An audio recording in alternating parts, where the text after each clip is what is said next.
Good evening and welcome to the Joplin City Council regular meeting for Tuesday, February the 17th, 2026. Mrs. Nosh. Eternal God, as we begin another meeting of the Joplin City Council, we ask that you invest in this body your strength and wisdom to fortify us and guide us so that we may enhance the prosperity of our community and improve the quality of life for those we serve. Amen. Amen. Mr. Bard, would you please lead us in the Pledge of Allegiance? I pledge allegiance to the flag of the United States of America and to the republic for which it stands, one nation under God, indivisible, with liberty and justice for all.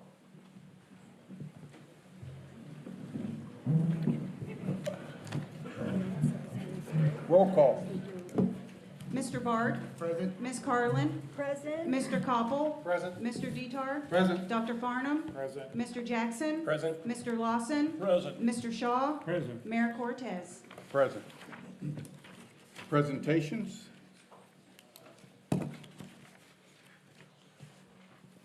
Financial update. Good evening, Mrs. Haas.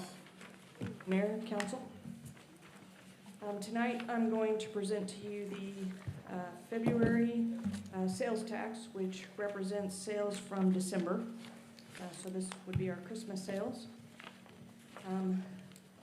For February, we collected, as you can see, just over $1.8 million compared to the same month last year. We're up almost 11%. So for the fiscal year, we are up 3%. And then if you look at our use tax, also a good month for use tax. We collected just over $858,000, which is about 27% higher than the same month last year. So for the year, we're up just over 17%. And then the marijuana sales tax. You can see we collected $74,628, which is up about 7% over the same month last year. So year to date, we're up almost 8%. Any questions on any of those reports? Council? I see none. If not, I have the general fund financials through January 31st, which is 3 months into our fiscal year. You can see our total operating revenue year to date, just over $8.9 million compared to our budget of almost $9.2 million. Our operating expenditures year to date, almost $8.7 million compared to our budget of almost $9.2 million. Our one-time revenue is $423,750 compared to our budget of just over $932,000. And then our one-time expenditures, just over $1.1 million compared to our budget of $1.6 million. So right now we're coming in under budget.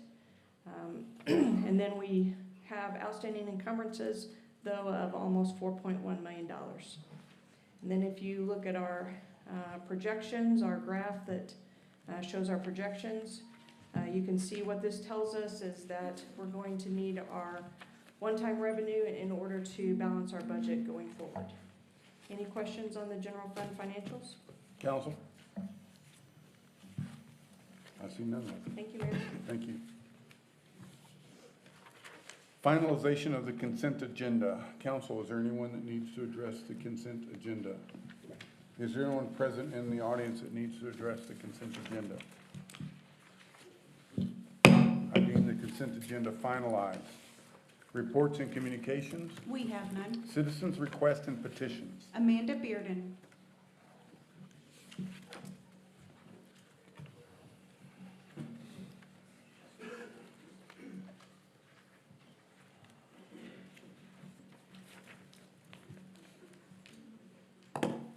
Approach the podium, state your name for the record, and you'll be given 5 minutes. Is it 5 or 3? You will get 5. Okay, thank you. So my name is Amanda Bearden. Good evening, my name is Amanda Bearden. I want to be clear from the outset that I am not here representing any nonprofit organization. I am a member of the Advocates for the Under-Resourced, a group of community members from diverse backgrounds who care deeply about evidence-based solutions to homelessness. I have 4 years of operational experience in working with the under-resourced populations and extensive research in evidence-based practices. I'm here tonight to follow up on many requests and questions from previous testimony that remain unanswered. These are not rhetorical questions. I am asking for concrete answers and concrete actions tonight. First, at previous council meetings, I informed this council that James Boyer, a member of our community, died from exposure. I also brought forward the case of a community member who has suffered from severe frostbite and is now experiencing amputation. These are preventable tragedies directly connected to inadequate policy by the city of Joplin. What I received was, in response, was not acknowledgement, not condolences, not a single expression from this dais that lives matter. I am asking again on the record, does this council believe the death of an unsheltered community member warrants official acknowledgement? Does a community member facing amputation from frostbite register as a policy failure worth examining? The measure of a government is how it treats its most vulnerable members. I am asking this council to say out loud tonight that these outcomes are unacceptable. Second, regarding the camping ordinance. At the conclusion of the last council meeting, Mayor Cortez asked if I had one request. My answer was clear: to review, refine, or eliminate the camping ordinance. Has any review begun? Has it been placed on any agenda or assigned to any working group? People are being cited and arrested, including people who are sitting there holding a housing voucher but cannot find available housing because of our 3% vacancy rate. You implemented this ordinance without the homeless coordinator position being filled. You did not wait for that expertise before creating this policy. I ask you to not wait for the position to be filled before reviewing harm that it continues to cause within your city. Third, I asked several city council meetings ago to ask you to address the economic and housing conditions in Joplin that contribute to the lack of available and affordable housing. Our 3% vacancy rate versus what Charity Global indicated as a 5 to 7% is a structural crisis that requires policy intervention. What specific steps has this city council taken to address this issue?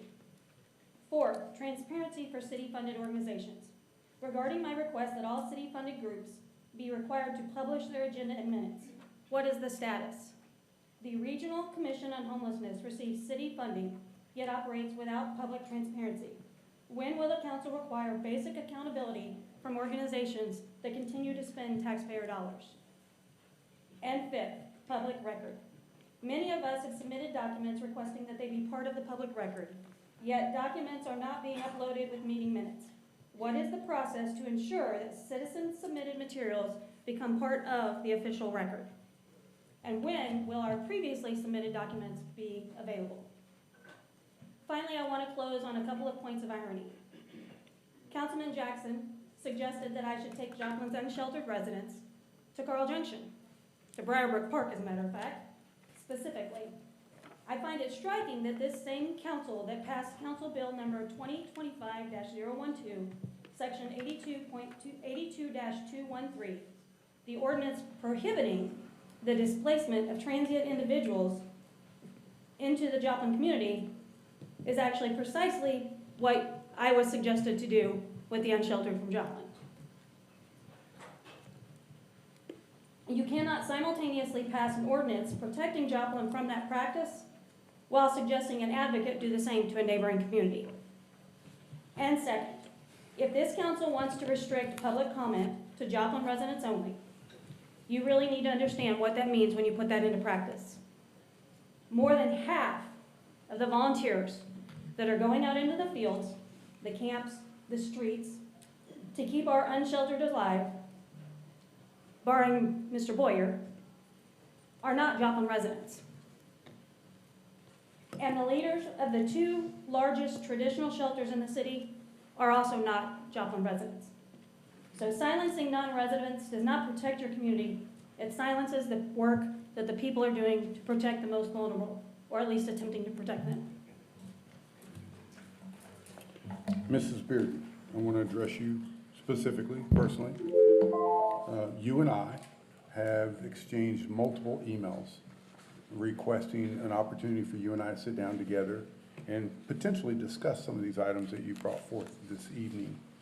We have been unable to do that. I think if my records are right, and I didn't review them today, this email chain goes back to prior to Christmas. Yes, sir.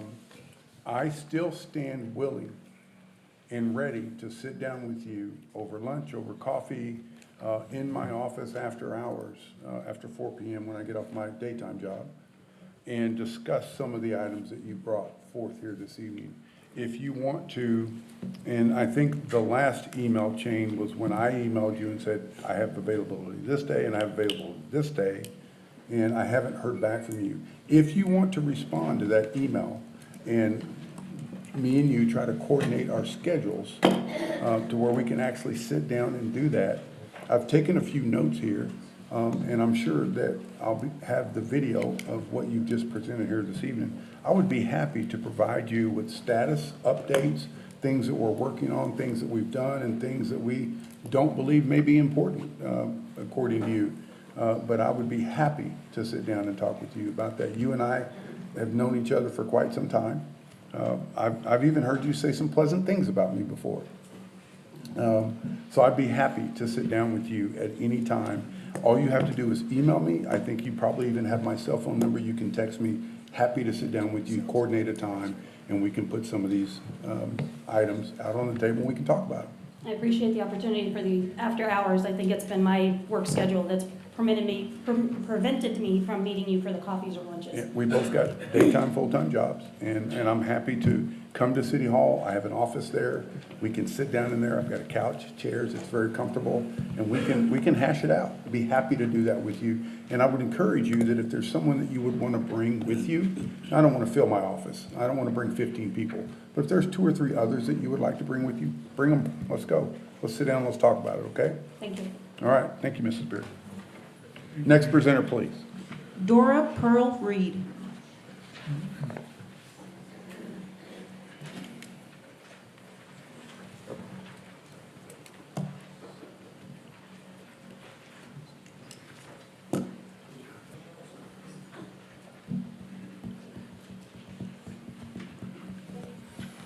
Ladies and gentlemen, maybe you've been sitting all day and you don't want to sit down, but I see lots of empty seats here. There's even some, just the front rows reserved for staff, but they're right behind that. There's some empty seats. There's some pockets in other places. Please don't stand if you don't want to. Please come down and have a seat. Hi. Hello. Please state your name for the record. You'll be given 5 minutes. Okay. My name is Dora Pearl Reed. I am here representing Blooming Bridges Foundation and standing alongside neighbors who advocate for the under-resourced families across our region. I'd like to thank you for allowing me to speak. I am here to address a matter that tests the character of this city, how we respond to our unhoused neighbors, and whether we act with principle or indifference. Integrity and morality are not opposing forces. They are the compass of courageous leadership. Leadership does not bend under pressure. It does not retreat from the uncomfortable truths. It acts because it is right, not because it is convenient. We can't hold 2 truths at once: uphold laws while practicing compassion, promote order while refusing to dehumanize those who are struggling. Moral clarity strengthens civic life. It does not weaken it. Strong leadership reflects. It does not merely react. It unites rather than divides. Authority is measured not just by enforcement, but by responsibility. And any time a member of our community dies or suffers severe harm tied to housing instability, it should compel reflection, not defensiveness. A death is not a political inconvenience. It is a human being whose life mattered. I am not here to assign blame. I am here to elevate the standard of that response.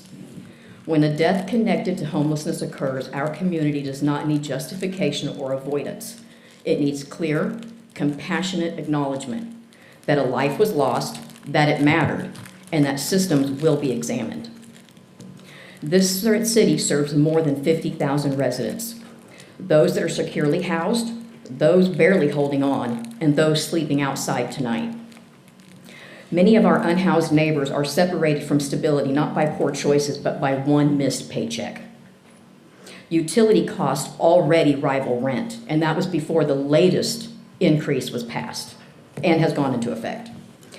Wages that lag far behind the cost of living. For single parents, one illness or unexpected expense can trigger eviction, which is a spiral that is brutally hard to reverse. Recognizing this is not excusing the disorder, it is acknowledging economic vulnerability. Empathetic leadership humanizes systems. It asks not only what rule was broken, but also what system failed. Strength without compassion becomes hardness. Compassion without structure becomes chaos. Together, they create balance. Policies that protect community safety while reducing harm. When members suffer or die without shelter, it signals that need for improved coordination, earlier intervention, and clearer communication across agencies and service partners. We must align our resources, measure outcomes honestly, and strengthen the systems designed to protect human life. Although we may disagree on the specifics, we should stand united in one fundamental principle. Every life in this city has inherent value. I respectfully ask this council for 3 commitments. First, immediate, clear, and compassionate acknowledgement when severe injuries or deaths tied to homelessness occur. Second, filling key positions, especially the homeless coordinator role, to ensure consistent oversight, sustained focus, and measurable progress. And third, commitments to evidence-based, harm-reducing approaches that integrate public health, guidance, housing expertise, and coordinated social service efforts. Accountability is not accusation. It is responsibility in action. True leadership examines itself, adjusts where needed, and collaborates when it matters most. We will be judged, as we should be, not by how we treat those with stability, but by how we care for those without it. Preventable suffering is not just unfortunate. It is a call to act with clarity, compassion, and courage. I speak not as an adversary, but as someone who has worked alongside individuals and families for over 5 years. I have heard single mothers forced to choose between staying with an abuser or becoming unhoused because the shelters are full. I have seen frostbite lead to amputation. I have witnessed emergencies that should never have become tragedies. These are not statistics. These are human lives, our neighbors, our friends, their children, sometimes our parents. We have the capacity to lead with both strength and humanity. The question is, will we choose to? Thank you. Thank you, Mrs. Reed.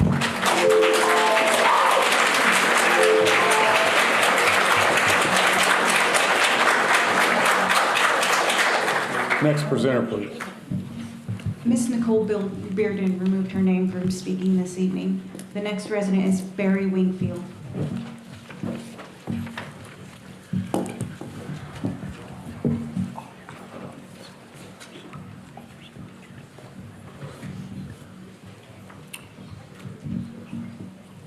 Everyone, we have been getting word that our audio quality that's going out to the area via television is not very good. So if you happen to come to the microphone and speak tonight, we ask you please speak into it. Council, the microphones that are in front of you, you might want to pull them a little bit closer to make sure that we're speaking clearly and directly so that we can get the correct audio out to the citizens that are watching from home. If you please state your name for the record, you'll be given 5 minutes. Barry Wingfield. As I listened to the prayer today at the beginning of the meeting, I can't help but question who it was actually to. Because the man that broke 5 loaves of bread to feed 5,000 mouths would be ticketed right outside your front door. I hear words said like my sidewalk, my chambers, and these are actions I cannot ignore. Then you double down and blame the Marine Corps. No responsibility of self, no growth from where you stand, no accountable action to teach the next generation how to be a real man. If love and empathy make you weak, then I choose to be the weakest one. Because as your countenance is cast upon me, I can tell you I feel none. Not just by your words, but your actions are what define you. And the Freudian slip you had that told everyone the truth. Your decision was made before the constituents laid their heart at your feet. You told them they were wasting their time. What an evil deceit. Now 2 mountains may never meet, but a man can build a bridge. And if social equity is what I expect of me, then that is how I will live. Studies have shown social capital to be one of the leading, if not primary, source to happiness in a community. Networks of relationships, trust, and civic engagement, where people feel heard, not barred, not blocked, where they can express how they feel and are welcome to talk. You may not like how I see you or how my words make you feel. I just question, is there a lesson, and why am I such a big deal? Is it because I show officials breaking the exact laws they say they are here to protect, or because my video camera denies your ability to deny and deflect? You got buckets full of taxpayer money to hide Sniper One's name, or to hide Sniper One's shame, but not a single dime to remember Cleslin's name. There are 2 bridges dedicated to one madman's rage, but alas, not a blade of grass for the life your shield took at just 2 years of age. Decorum must be followed for the propriety to maintain and the righteous to remain. For if it falls, the masses will call for the righteous to be blamed. Let's just look at the last meeting where one of your council members attempted to blame and complain about a woman who has opened her car, home, and heart to the people you choose to shame. Another council member shared on his page how to identify a psyop. That is very fitting here locally, where one is attacked for showing the truth about our government and public servants, where crimes are covered for those of the shield. Prosecutors and judges operate on how they feel. No contempt for their actions, though they will hold you in contempt of court for producing any kind of truth they may view as tort. Council members spread false information on citizens and support illegal arrest, all because it's a person of which he detests. This shows his lack of awareness for the constitutionality of which he took an oath. This is the domestic demon that will destroy us the most. Let's get to my plea, what I ask and for which I pray. I ask you to look upon yourself and to be the example you wish to see. Every meeting, I can't get past how the love of money seems to take control. And what is it that's the root of? I heard 2 meetings ago how the seats knew better than the constituents what is best for them. How could you make a more righteous and narcissistic statement? How much better could you emulate the people Jesus turned the tables on? Council, anything from Mr. Wingfield? Thank you, Mr. Wingfield.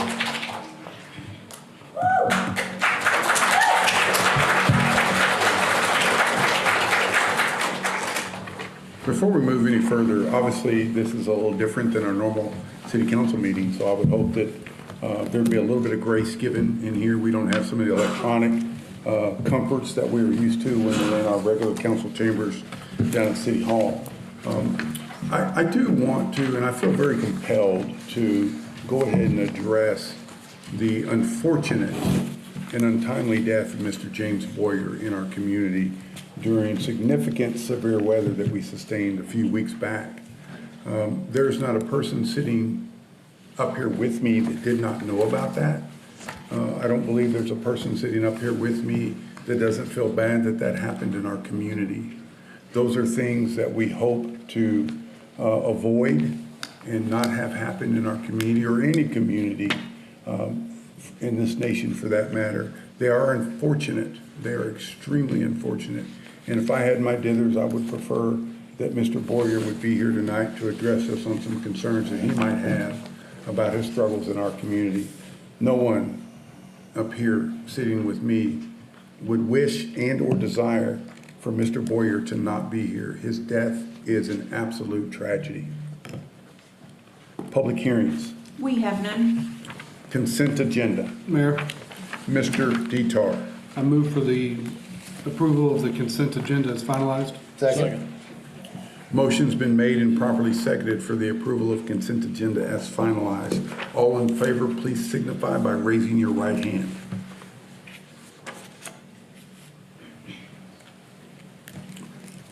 Can you give me the count? I can't see everybody. Holly. 9-0. That passes by vote of 9-0. Resolutions, We have none. ordinances, emergency.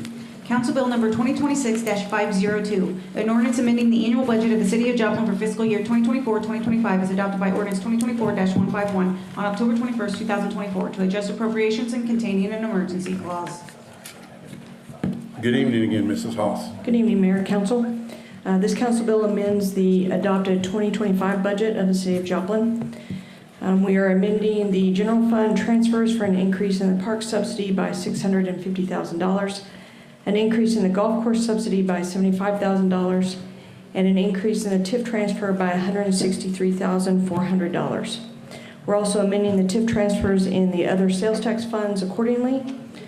We're amending the transportation sales tax transfers for an increase in the airport subsidy by $500,000 and an increase in the community planning fund by $169,100. We're also amending depreciation expense in the airport fund by $360,000. And finally, amending insurance premium expense and judgment and claims in the health self-insurance fund by $190,000. The purpose of this budget amendment is to recognize changes that have occurred since the annual budget was adopted. This budget amendment increases expenditures by $2,353,000.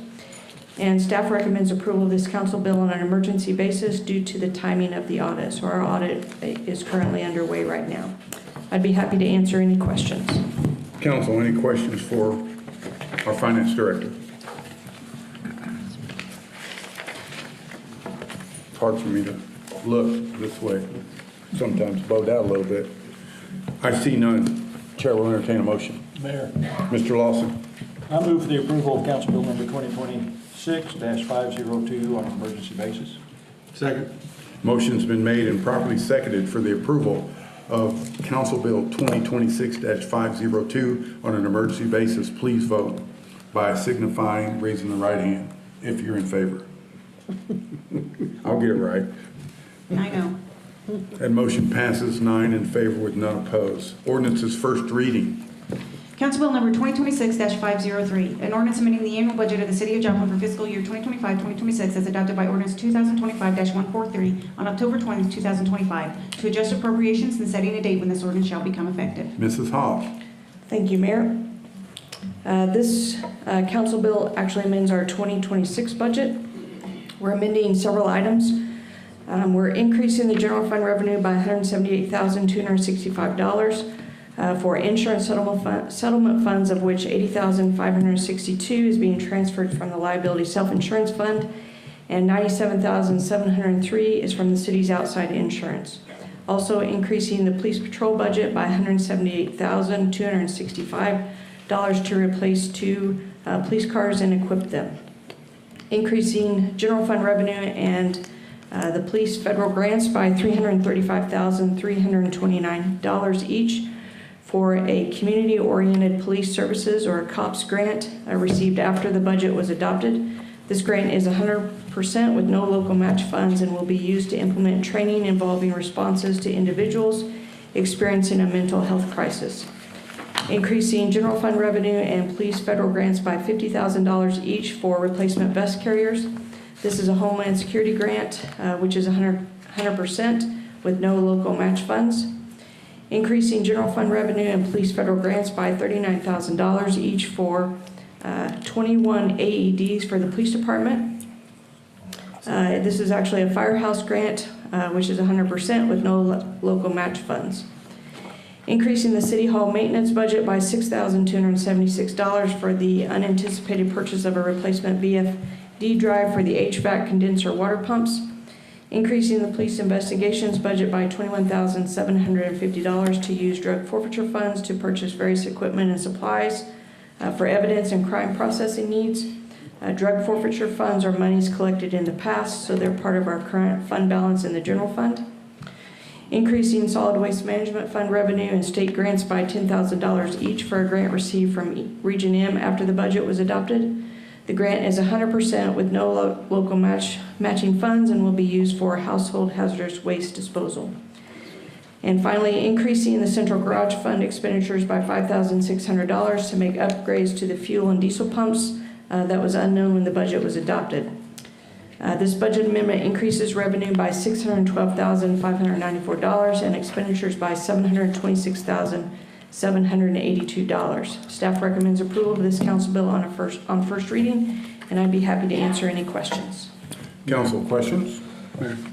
Mr. Guitar, please pull your mic down.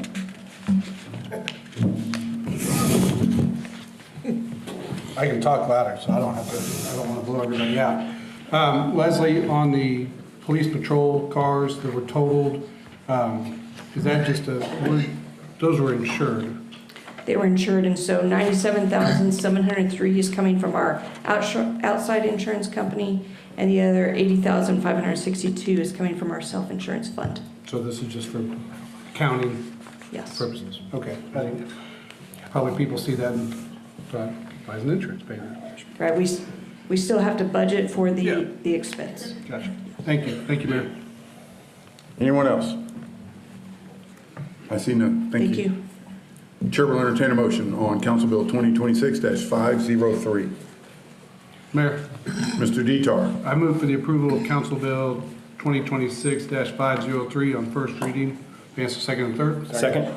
Motion's been made and probably seconded for the approval of Council Bill 2026-503 on first reading, advance to second and third. Please vote by raising of your right hand signaling that you approve. 9-0. That motion passes 9 in favor with none opposed. Before we move into this next section, which is what the majority of you are here for this evening, just a reminder of a couple housekeeping items. Because more than 10 of you have requested to speak to us concerning the two council bills that are next, you will be limited to 3 minutes rather than 5. We ask that you come to this podium. As stated before, we're having some audio difficulties this evening, so we'd ask you adjust that mic however you need to get as close to your mouth as you can. Please speak clearly into it. You'll be given 3 minutes to speak. We ask that you please state your full name for the record so that it can be read into the record, and then speak into the mic, and you'll be given 3 minutes in which to speak to us. You'll be able to see that timer on those 3 minutes. We can see it on the monitor that's facing us, and I believe you can see it in the bottom right-hand corner of the screen that's behind us. We're going to proceed by, we're going to read the ordinance first, and if you've requested to speak on that specific ordinance, the city clerk will be calling your name, and you will be asked to come to the podium, state your name for the record, and then you'll be given your 3 minutes. Ordinances, second reading and third reading. Council Bill number 2026-256, an ordinance approving the voluntary annexation by the Council of the City of Joplin, Missouri, of property generally described as approximately 540 acres southwest of the intersection of Central City Road and West 20th Street, Jasper and Newton County, Missouri. Good evening, Mr. Bolander. Good evening, Mayor and Council. Had several questions on how we arrived at our decision to recommend approval for annexation, regardless of the rezoning.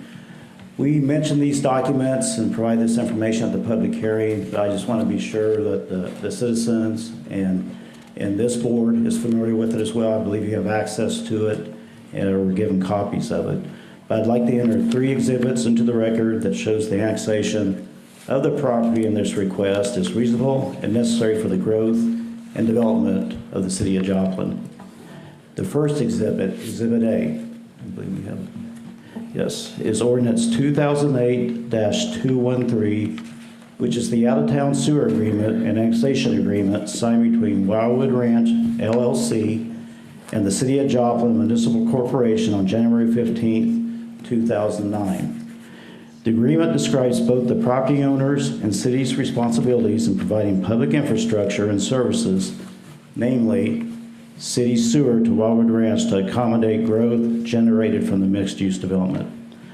Much of the installation of the sewer main lines is completed and is currently serving Wildwood Ranch area.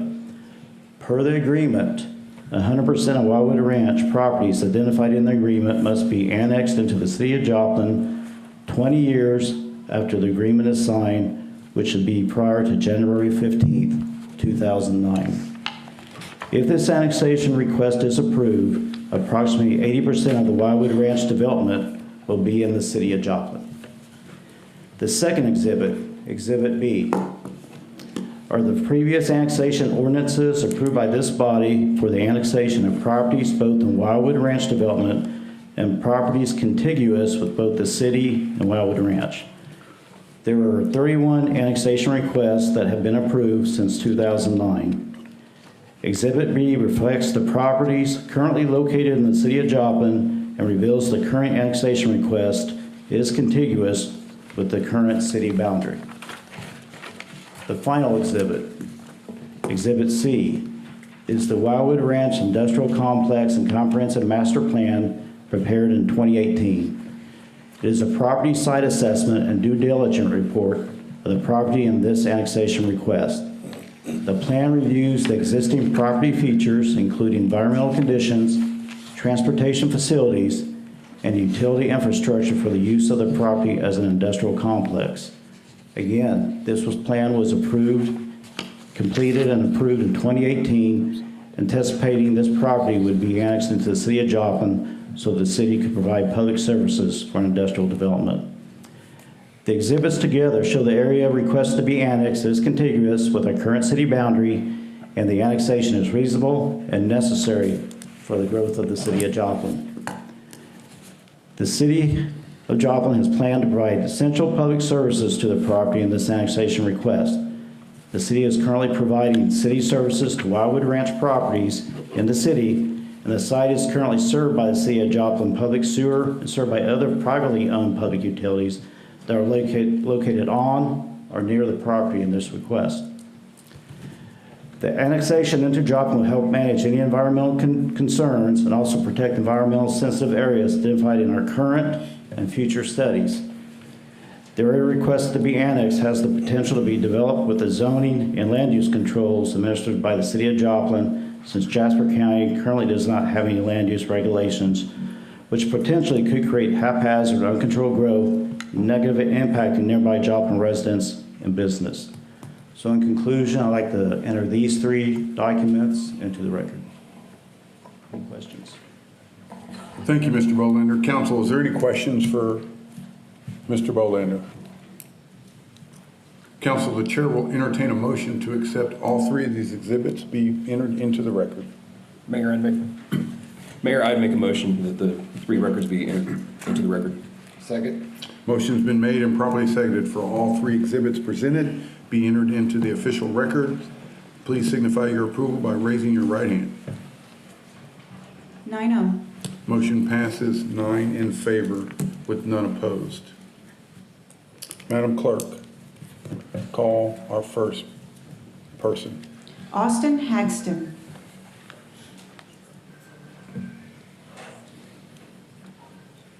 Austin Hagston. Next presenter, please. Camille Lombardi Olive.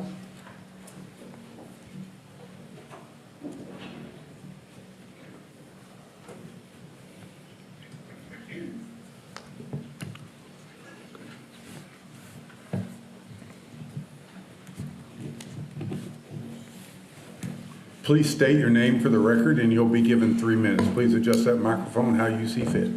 Camille Lombardi Olive. You'll have to forgive me for saying this, but I do feel like I'm sitting in front of a bunch of snake oil salesmen. You're promising me a product that has a cure, but I haven't seen any evidence of that. My question is, since you were talking about your budget, how will the city's expenditures and liability costs change with this so-called annexation? How's that going to affect us? The other thing is, I've heard, it's been widely circulated that Apits Inc., which is a Hong Kong-based company, is the proposed developer of this property. They want to put in, allegedly, a bit mining operation. Now, just in case you're not familiar with how that system works, the noise, the pollution, air quality issues, why don't you call Granbury, Texas? That was a nice little town. I used to live in Texas. People lived in Granbury because it was quiet. They lived in Granbury because they had peace of mind. And then all of a sudden, their city council snuck in a data center, a Bitcoin operation. They went to court in 2024. So the Bitcoin operation, they put up this huge, like a cement wall. They said it was going to be a buffer. But the noise continues. People have headaches. They're having mental health issues. The animals are acting weird. They're worried about the water studies and the air quality, which the AQI has actually gotten worse since the Bitcoin operation moved into town. So that's one issue.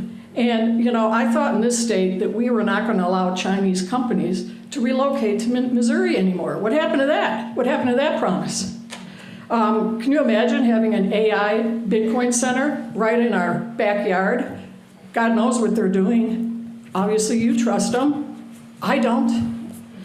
The other thing is, I do understand, allegedly again, that the person selling the property signed an NDA. That's a non-disclosure agreement.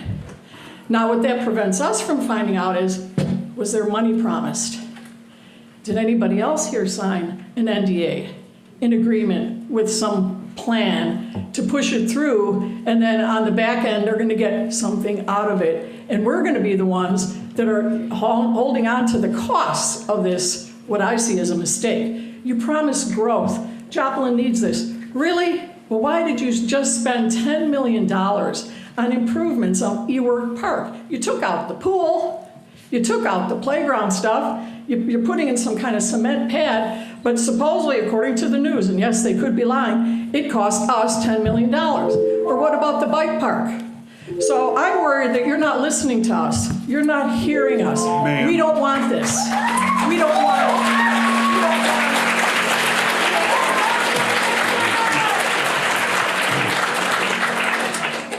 it. Next presenter, please. Dareth Dixon.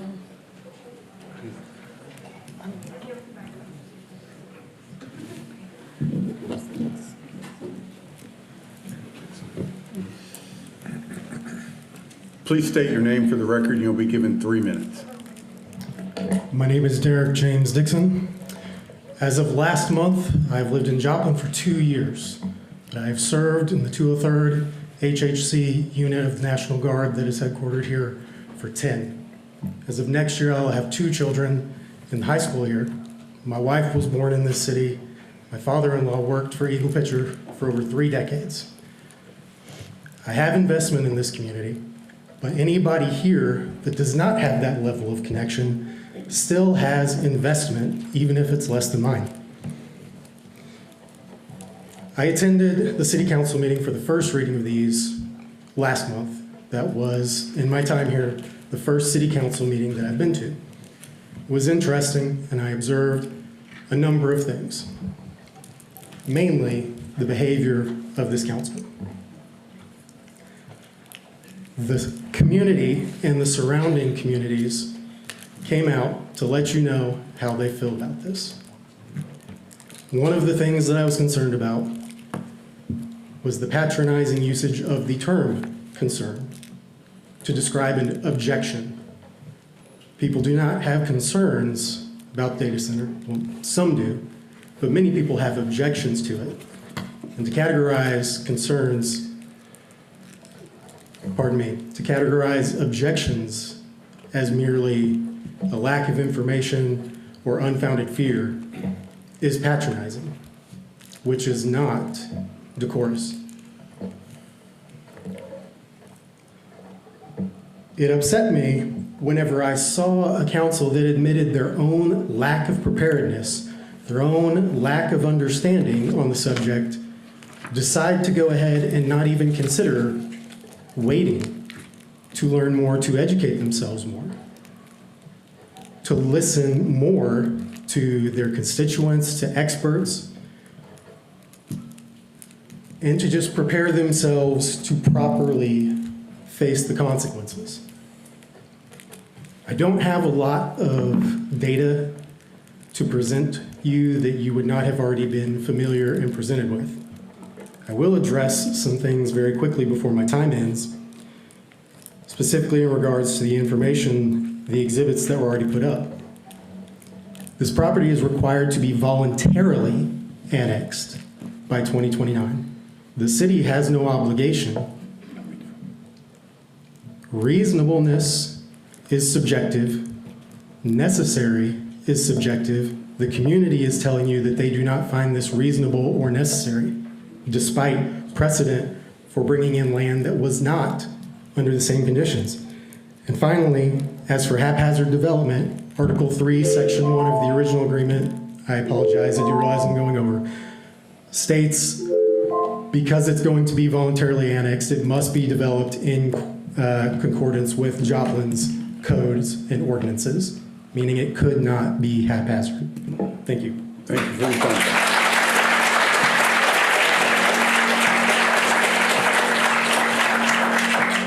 Next presenter, please. Missy Hesketh.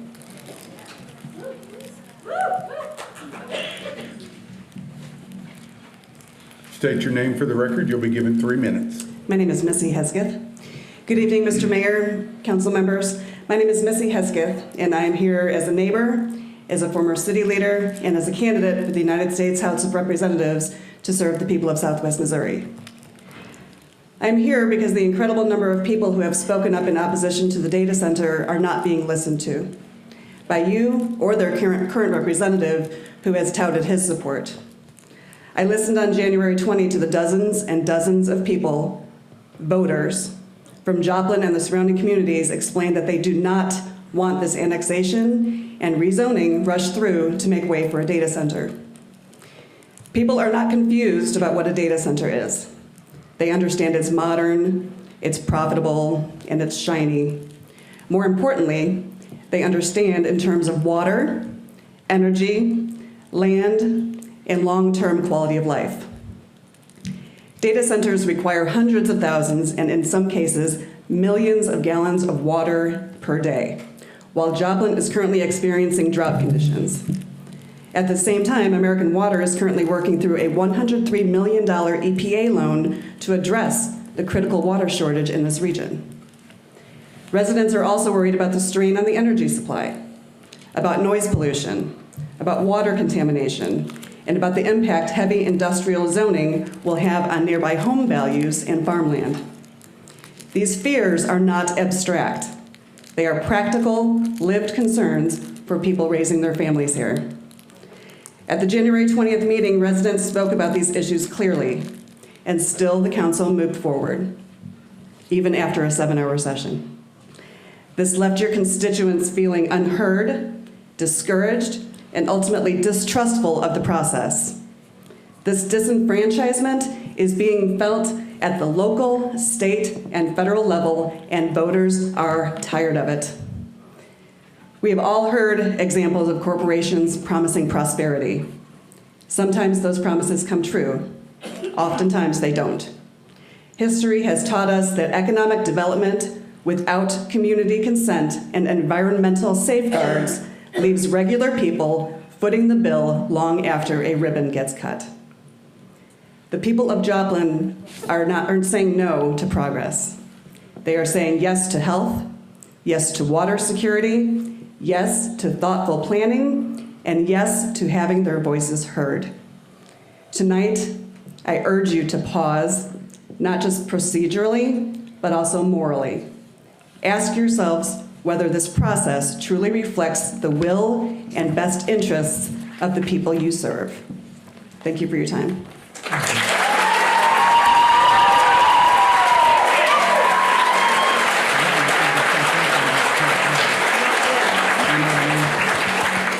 Next presenter, please. Jerry Shu. Madam Clerk, could you please say that name again? Jerry Shu. Jerry Shu. Next presenter, please. Tracy Wilkie. Tracy Wilkie. Next presenter, please. Jean Matlock.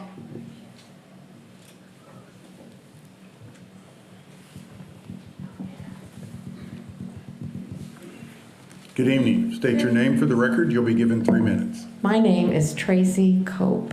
Jeannie could not be here tonight because of a death in the family. She has sent me what she would like for me to read. May I have your permission to do that? Counsel, do I have a motion to allow? So moved. Second. You have 3 minutes. Okay. This is in Jeannie's. This is in Jeannie's words. I was signed up to speak against the data center tonight after a death in the family, and because the funeral was today, I won't be able to stay and wait to speak against the Bitcoin mining center that will only benefit the Chinese company. I won't be able to ask how a new heavy industry area in a neighborhood isn't disruptive due to the increase in traffic, water use, light and noise, electric use, pollution, and water consumption. I'd ask how you plan to recycle the contaminated water so that it can be reused and repurposed. I'd ask why there is a 15-year moratorium on state and city taxes for them, and have they guaranteed to stay in Joplin for a minimum period of time after the moratorium ends. I also want to know why are your constituents not given the same moratorium on state and city taxes? We actually support the community, and we are already paying for the capital improvements which have been made to support the incoming industry. I want to know why, when they know and 0 jobs are being created in the first year and no more than 10 not guaranteed to be in Joplin in the following years. Say they haven't received, would like for you to say that you haven't received any compensation for your votes, and why on earth are you ready to trash Joplin and the surrounding land, air, water, noise, and traffic in our homes? I totally believe you have been incentivized to deliver a decision that betrays your oath of office, and you are not being a good steward. In my own words, Tracy Cope, I live 3 miles from the proposed data center, and I oppose. Thank you.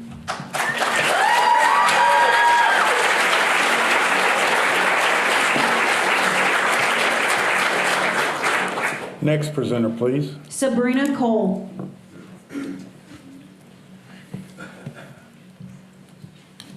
Sabrina Cole. Next presenter, please. Cherokee Lurch.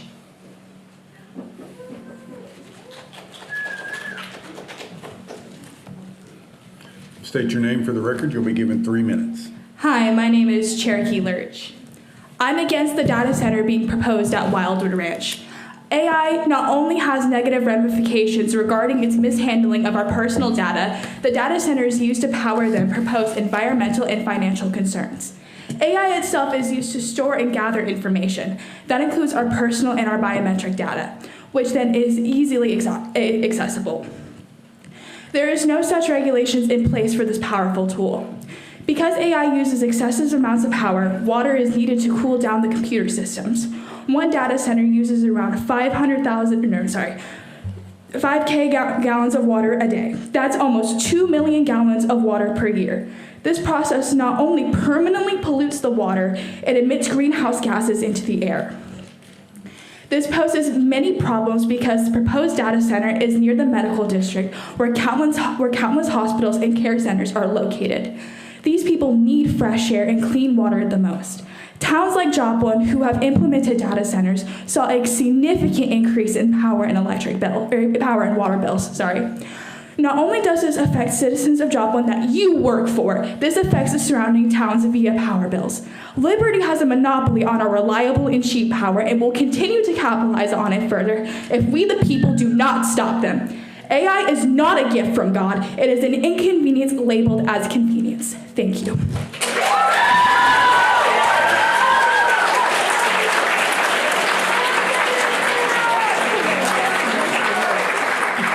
Next presenter, please. Tess Decker.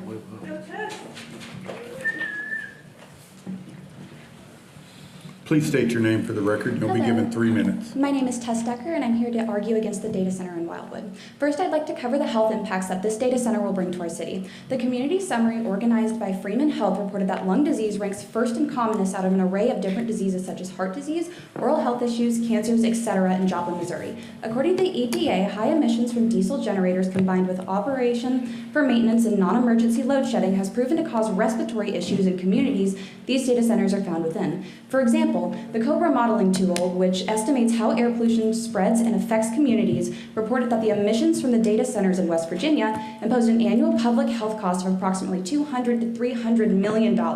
Here in Missouri alone, we are far above the national average for lung cancer at around 68 people diagnosed per 100,000 people. Not only that, but over 10% of adults in our area report an asthma diagnosis. For the health of our at-risk community here in Joplin, risking the amount of dirty air that these data centers will produce isn't worth the risk. The Capor Foundation even reported that by 2030, emissions will contribute to over 1/3 of all asthma deaths. The benefits of these data centers being installed are not greater than the benefit of ensuring healthy air for those who already struggle.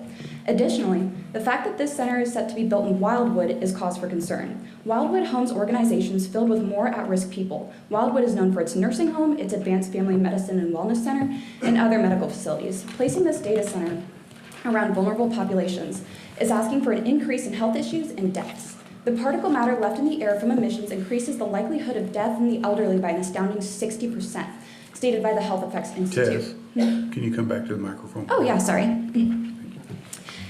In the elderly by an astounding 60%, stated by the Health Effect Institute. The same institution reports that the elderly already make up 95% of all air pollution deaths. By not investing in this data center, we are investing in the best care possible for our aging families.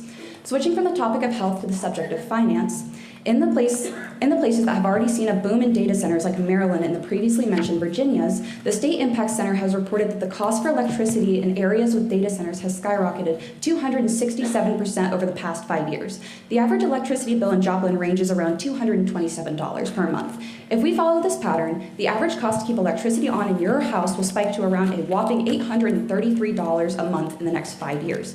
Not to mention that the fact in 2025 and 2026, Liberty Utilities has raised their prices an extra $13 to $16 a month.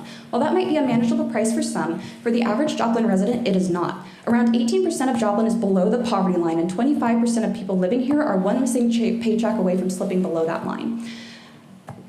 That's 43% of local homes that are guaranteed financial hardship if we become home to these data centers. Anything over $300 a month for something as vital as keeping the lights on in your home is frankly obscene and dangerous for any children living in homes where their parents cannot afford to keep them warm.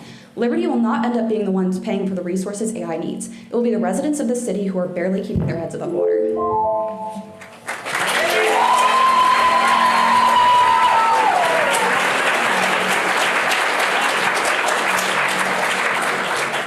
Next presenter, please.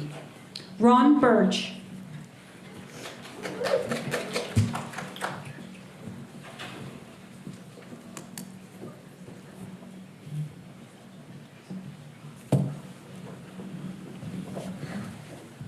Long way to walk. Please state your name for the record. You'll be given 3 minutes. Ron Birch. That was really loud. Okay.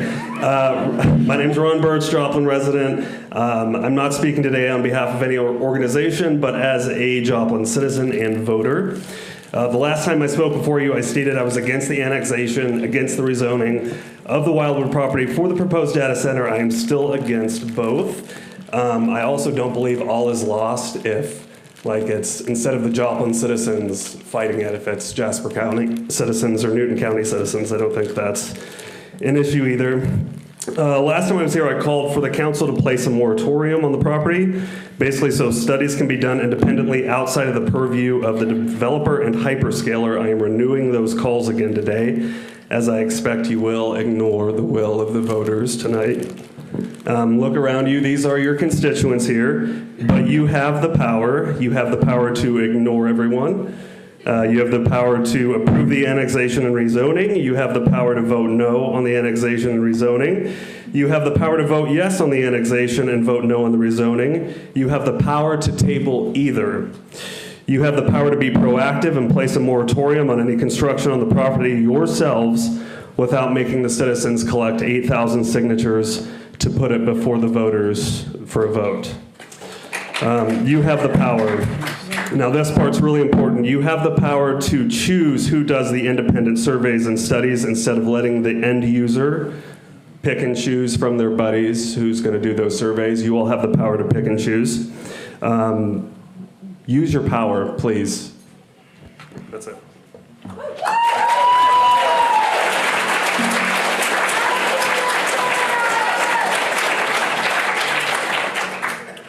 Next presenter, please. Derek Snyder.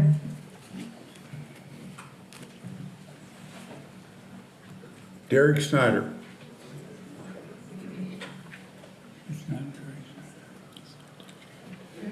What's your name, Derek Snyder? My name is Ryan Hagedorn. Can I use Have a Derek's seat. time? Have That a be seat. okay? Have a seat. All right. Have a seat. Sure? No. What do y'all say? Sergeant at Arms.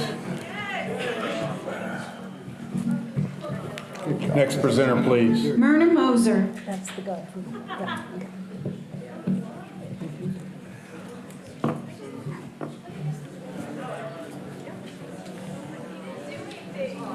Who's the next speaker?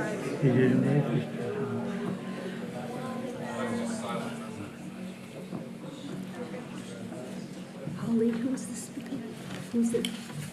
Miss Myrna, I'm going to let what you passed out get passed out first before we start your clock. Okay, thank you.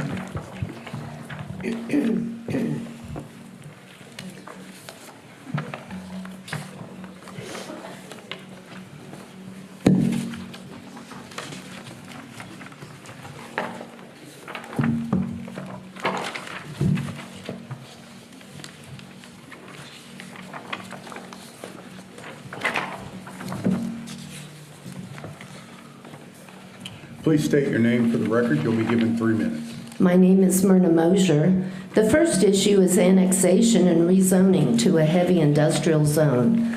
I have lived in the Wildwood neighborhood on 20th for 74 years. We love our little piece of heaven on West 20th Street. It's safe, the neighbors care about each other, the air is clean, or at least it was until they started working on the road. Both my grandparents lived in the vicinity of 20th and State Line Road. There's always been manufacturing on that corner. It's about 2 blocks off 7th and State Line Road, and trucks enter and exit that way. Other than that, the only businesses between Schiffendecker and State Line have been small mom-and-pop businesses. There is no justification to annex this property as heavy industrial, which reads according to city code, a district that provides industrial uses that are generally not compatible with residential and/or commercial activity due to the scale, operation, intensity, or impacts of activities, or due to the high level of transportation access and support infrastructure required of the businesses. This area is rural residential with many new dense neighborhoods just a few blocks south.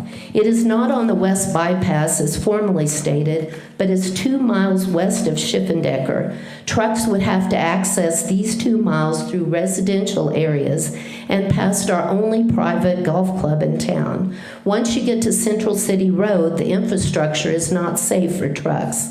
My position is that you should zone this area residential or retail commercial. Any other zoning will make an unfriendly neighborhood. Where will the water come from? That's the most important question. We cannot have a thriving community of great neighbors without water. As Mr. Koppel noted, the city does not have anything to do with the water. I called the DNR in Carthage to ask what the water table was like in Joplin and the forecast for future water supply. He had no idea and said Missouri American Water was in charge of that, and they didn't consult with them on anything. He also noted that we are in a 7-year drought. He also said that they must think the supply is low because 3 years ago they talked about a reservoir in Diamond which would only collect runoff water and isn't a new source. I called the water company and they said 80% of the water comes from Shoal Creek and 20% from wells. I asked if there was any new water projects planned, and he said none that were finalized. I asked if there were any regulations on how much they could drain out of Shoal Creek, and he said there are no restrictions. After research, it's my opinion that we're already in a water crisis, and no one has the courage to say so. Ms. Moser, I'm sorry, but your 3 minutes have expired. Okay, thank you. Thank you.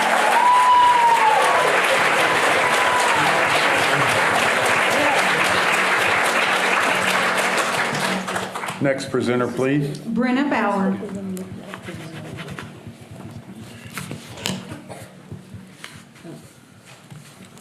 Good evening. Please state your name for the record. Speak into the microphone. We'll give you 3 minutes. My name is Brenna Bauer. I live, work, and volunteer in this community. I'm here to speak in opposition to rezoning land for a data center. I'm here on behalf of my neighbors, my community, and everyone behind me. I'm here because I do not believe that government is acting in good faith to its citizens or the land we stand on. In the last city council meeting, you blatantly disrespected your constituents' time and energy by dragging the meeting out for almost 5 hours. You rage baited your constituents. You tried to cut public opposition comments after only an hour to claim there was more support than opposition. Let me be clear, there is no support. The council had to pay people from out of state to come talk and support, and even if you didn't personally pay them, there was clearly a profit incentive. I suspect this council stands to gain considerable profit from this data center, because that is the only logical reason you would show such blatant and willful ignorance on this matter. The demand for the data center is artificial, along with the intelligence of the council that sits before me. You sit and roll your eyes at us and gripe about decorum. I haven't forgotten the last council meeting. Have you considered having some decorum yourself? Because this is embarrassing. Do you think that you won't feel the damage from the data center? Like, do you think you're immune? Do you think they're paying you enough that by the time the effects are felt, you'll be out of Joplin with your big evil bag of money? Can you drink money when the data center steals and poisons all of our clean water? Will money quench your thirst when your judgment day comes? I hear hell is hot.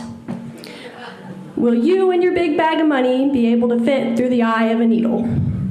I doubt it. In the spirit of President's Day, I'd like to reference the second paragraph of the Declaration of Independence, in the spirit of patriotism. Whenever any form of government becomes destructive of the rights of life, liberty, and the pursuit of happiness, it is the right and duty of the people to alter or abolish it. This council sits here and tramples on our rights to life, liberty, and the pursuit of happiness in Joplin and water. This is obvious taxation without representation. I would argue that this government uses its power for cruel, unreasonable, and arbitrary reasons, which by definition is tyrannical. So to the compromised, tyrannical government in front of me, I invite you to look out in the crowd. Look in the eyes of your constituents instead of looking down, doing this, or avoiding eye contact because you're ashamed. Look at them. There's a lot of people out here. You work for us. Please continue working for us. There are a lot of us, not a lot of you. And when it comes down to it, I like our odds better than yours. Work for us.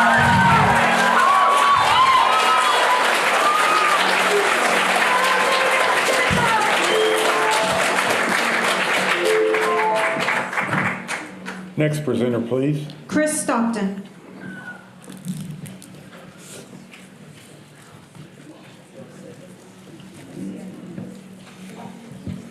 State your name for the record. You'll be given 3 minutes. Thank you, Chris Stockton. Good evening. I'm here tonight to oppose the Wildwood annexation because when we are facing complex, high-impact proposals like a data center, the responsible thing to do is ignore any oversight advantages available to us. If Wildwood annexes into Joplin, the project will fall into the county instead of the full municipal framework. Professional planning staff, structured zoning authority, engineering review, coordinated stormwater analysis, code enforcement with the ability to enforce them. But let us not dwell on this. Let's instead focus on the comforting idea that everything will work itself out if you do what we say under Jasper and let Jasper County handle the jurisdiction where the primary structure was designed, for broad rural administration across hundreds of square miles. Because when you're potentially dealing with a data center, heavy power demands, infrastructure strain, traffic implications, environmental reviews, what you really want is the lighter touch.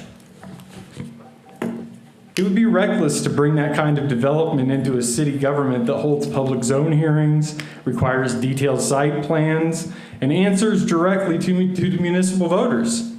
I don't understand what you're thinking. Far better to avoid all that dangerous transparency. I know some people say annexation gives us stronger leverage, that it gives residents direct representation in the body making land use decisions, that it ensures development standards are reviewed in open sessions with a structured purpose. But let's not confuse structured oversight with what we want. And certainly, let's acknowledge that if you're concerned about the scale of a data center, placing it under a municipal system built specifically for dense developmental review might actually give you more control. Let's not be practical.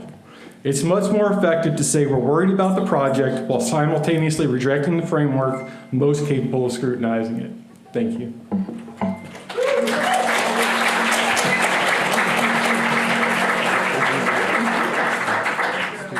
Next presenter, please. Rebecca Collins.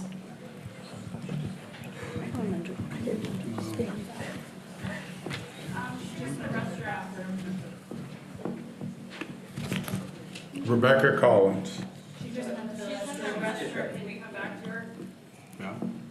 Madam Clerk, please place. Yeah, Mr. Mayor, she's here. can we go to the next one and come back to her? Please place her name at the end. We'll let her come back at the end. Next presenter, please. Anthony Danley. Anthony Danley.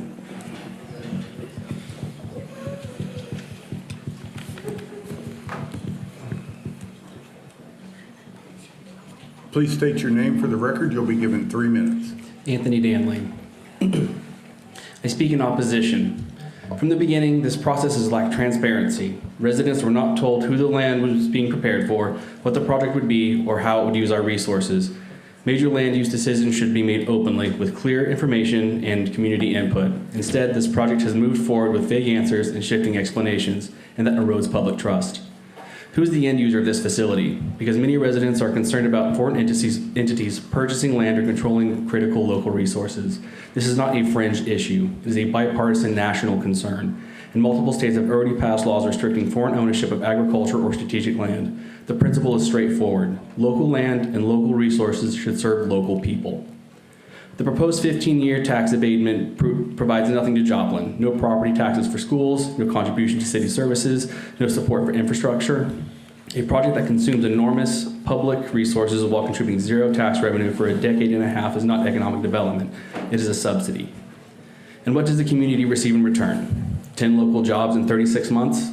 Data centers are one of the lowest job-producing land uses in the United States. They do not generate foot traffic. They do not support local retail, create supply chain jobs, and they do not stimulate surrounding development. They are sealed industrial boxes with no economic multiplier effect. In regards to resources, the EESI states that U.S. data centers already consume over 221 billion gallons of water and 176 terawatt hours of electricity per year. By 2030, that number is projected to exceed 1,000 terawatt hours. Joplin is not a water-rich city. Committing millions of gallons of water and massive electrical capacity to a facility that provides no local benefit is not responsible stewardship. Once the land is industrialized, it cannot go back. It blocks future development that could create real jobs and real tax revenue. It creates long-term environmental burdens, increases noise and heat, strains our electrical grid, and reduces quality of life for nearby residents. These impacts do not stop in the Joplin city limits. They affect Dunaway, Duquesne, Webb City, Carl Junction, Neosho, and the surrounding rural communities. This is not a neighborhood issue. This is a regional one. That brings me to something fundamental. You are our advocates. Your first responsibility is to the residents who live here, pay taxes here, raise families here, and will bear long-term consequences of this decision. Our needs, not the needs of outside investors or speculative developers, should come first. When the public shows up in overwhelming numbers, meeting after meeting, that should matter. That should carry weight, and it should guide the outcome. Yet the council continues to advance it. That suggests a willingness to hear residents but not heed them. For a city that claims it wants to grow, the project is a dead end. Joplin needs businesses that contribute to our tax base, create meaningful employment, strengthen local infrastructure, and support long-term economic growth. Data center does none of these. It takes far more than it gives, and it leaves the community with a permanent burden and no meaningful benefits. All I ask of you is to honor the people who put you in those seats, because long after this vote is over, the truth of who you serve tonight will always be attached to your name.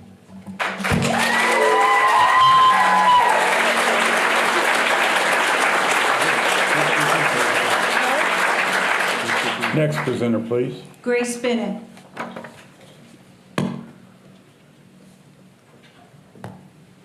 Grace Bennett. Next presenter, please. Dan Shields.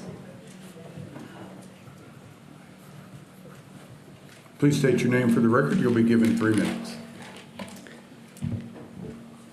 My name is Dan Shields, and I serve as the Executive Director of Wildwood Senior Living. Wildwood is owned by the O'Reilly family, who have long been deeply invested in Joplin.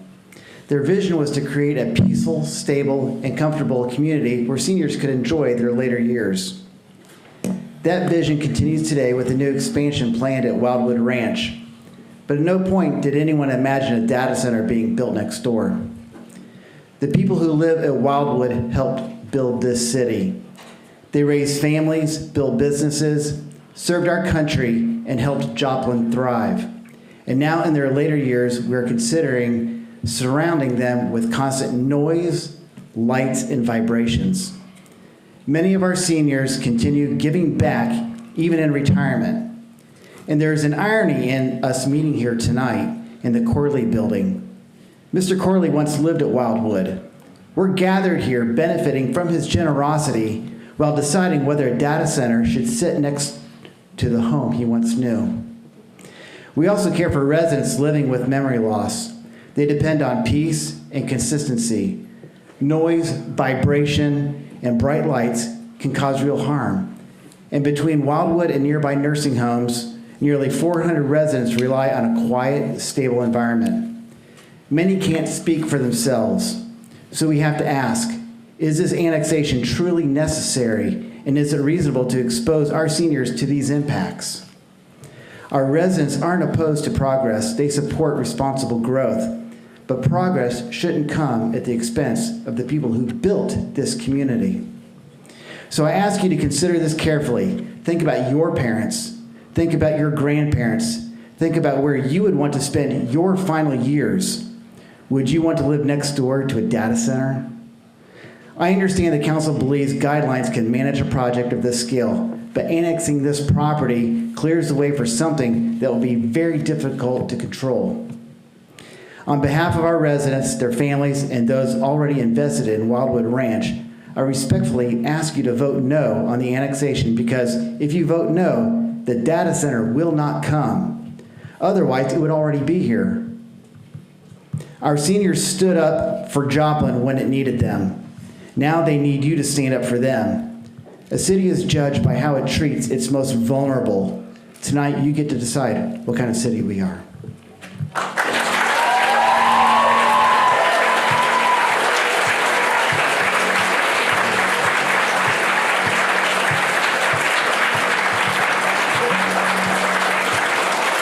Madam Clerk, next presenter, please. Christopher Mantano.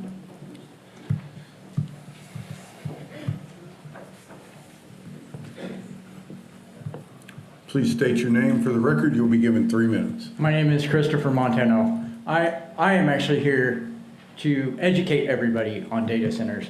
I am a computer network engineer of 24 years. Can you pull the microphone closer? Yes. I am a computer network engineer of 24 years. Obviously, I've worked for Amazon. I was a computer network engineer for them. I can tell you right now, with all the secrecy involved with this data center, this is not a typical data center at all. Excuse me. I can tell you right now, with it being water cooled, it is 100% going to be a Bitcoin data center, which is going to consume a lot of electricity, a lot of water, a lot of natural resources around the area that we rely on as citizens. I served the U.S. military for 4 years, from 2002 to 2006. I built computer networks for the U.S. military, and none of our networks use this much power and water. I will tell you right now, I built networks for Amazon, Microsoft, Google, Home Depot, Lowe's.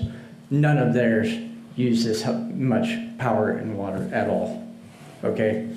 Most data centers, which are typical, use air conditioning for their cooling, and they rely on air conditioning. The reason being is because it's cheaper to maintain. If air conditioner goes out, they have 20 more to take over the workload. They have someone on standby that'll come and repair that one down air conditioner within an hour. This data center is no good for this community, and I can tell you another reason why I say that is because of the whole tax abatement period that they're asking for. No other data center, no other major corporation, not even Amazon, Microsoft, Google, none of them would ask you for a tax break on one of their data centers. They wouldn't do it. They want to pay taxes. They want to see the communities that they're in strive and survive. Look at Republic, for example. There's a 1.3 million square foot Amazon warehouse sitting there. I know because I worked there. From the time it was built until currently, they paid taxes. They've contributed to the economy. And if you notice the surrounding area in that area, it has actually drastically increased and produced by tenfold. I'm telling you right now that this data center is no good for our community. Do not accept it. Do not let it come in. Do not annex that land. Don't kick people out of their homes because of some Hong Kong company wanting to do Bitcoin mining. Thank you.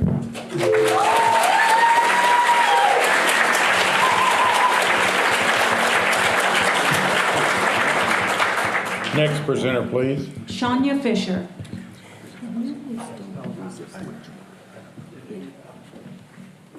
Shania Fisher. Next presenter, please. Journey Gustafson.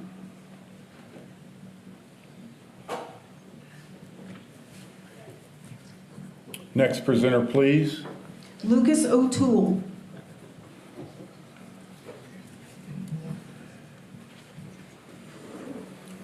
Please state your name for the record. You'll be given 3 minutes. Real quick, if I ask a question, does my time get paused or no? No. Okay. My name is Lucas O'Toole. Let's look at this data center logically. Where is it going exactly? You know, roughly 3,000 to 4,000 feet away from an elderly retirement home. Who here would put their elderly hypothetical parent into a retirement home with a big old humming data center next to it? And these data centers, they can reach up to 110 decibels. That's if the generators start kicking on during peak season, during the power, stuff like that. Also, there's a big issue with Josh Hawley is putting forward some legislation right now where data centers have to provide their own power. Now, are we going to try to quickly get this thing going before they get that legislation in so we don't have to, you know, build our own power supply for it or something like that? But, but yeah, who would put their parents in a retirement home like that? I wouldn't. I mean, unless I hate my parents. Or if they're deaf, you know. And what else is in that area? We have people rehabilitating from drugs. I wouldn't put my loved one in there. They're not going to get some sleep trying to recover from that. And who else is next to that? We have a school. We have a disability living facility. What's that say about Joplin when we put a giant humming data center next to these vulnerable people?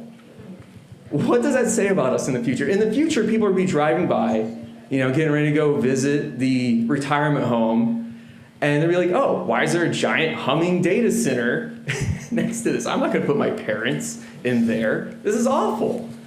And not just that, like, I believe in being a good neighbor. And as being a good neighbor, I want to give this decibel meter to the closest neighbor living to this data center, because they're not going to be able to sleep at night with this giant 110 decibel, maybe 85. I don't know what the zone is saying. I think the zone limit is at 80 decibels, but with low frequencies, you can put barriers as much as you want. That low frequency is going to penetrate right through that, and people aren't going to sleep. But if the closest neighbor is here today, I would like to give this decibel meter to them. And if they're not here, I will hand deliver this decibel meter, because they're not going to be able to sleep at night because of a giant humming data center. And I don't know if, let's see here. I'm running out of time. I don't know, let's do a nice little test, because you guys aren't going to live next to it. I'm only hitting 80 right there. I might need some help.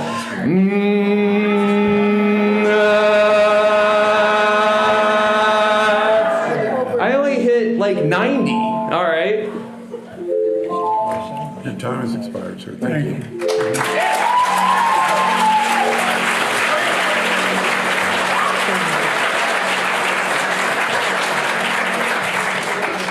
Next presenter, please. Natasha Clue-Michael.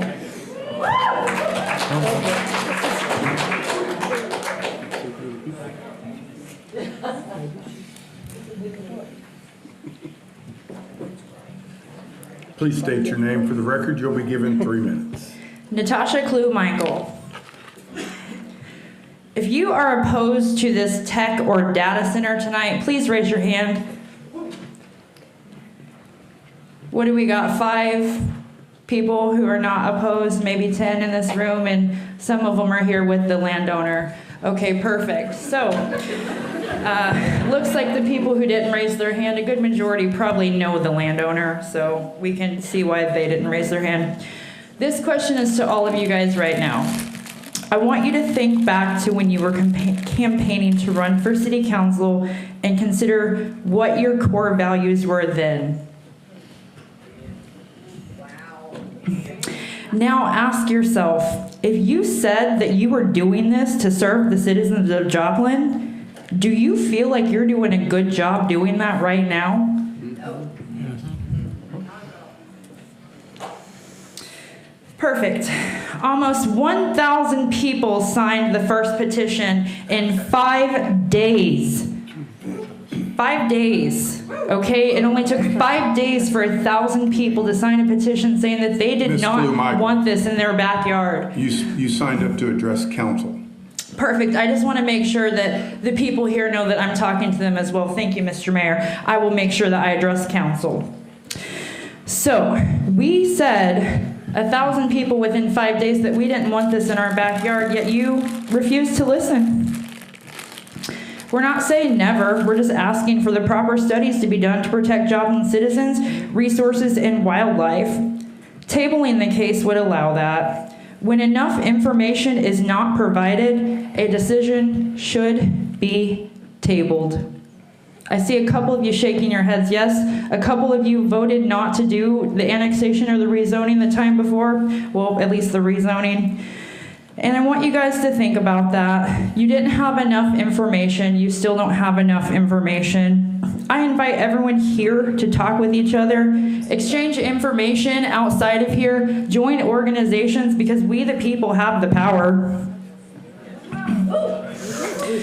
I want you guys to think about, is this the legacy that you want to leave your kids, grandkids, and the future generations of the city to know that this data center disaster happened under your watch? I sleep well at night knowing that I'm fighting for the citizens of Joplin and what's in the best interest of our future. I'm being told that if we don't annex this, that it'll become Wildwood Incorporated. I'm being told that addressing council for this is performative, but I want to remind everyone I've been a water protector since the Dakota Access Pipeline and since the beginning of my eternity. I love my Missouri streams. When I go kayaking, I clean up the river, and I hope that our Missouri streams will continue to flow clean and abundantly. Thank you.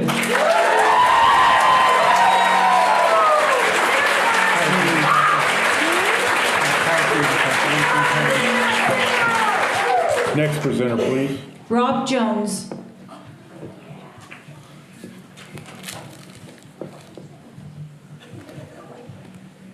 Please state your name for the record. You'll be given 3 minutes.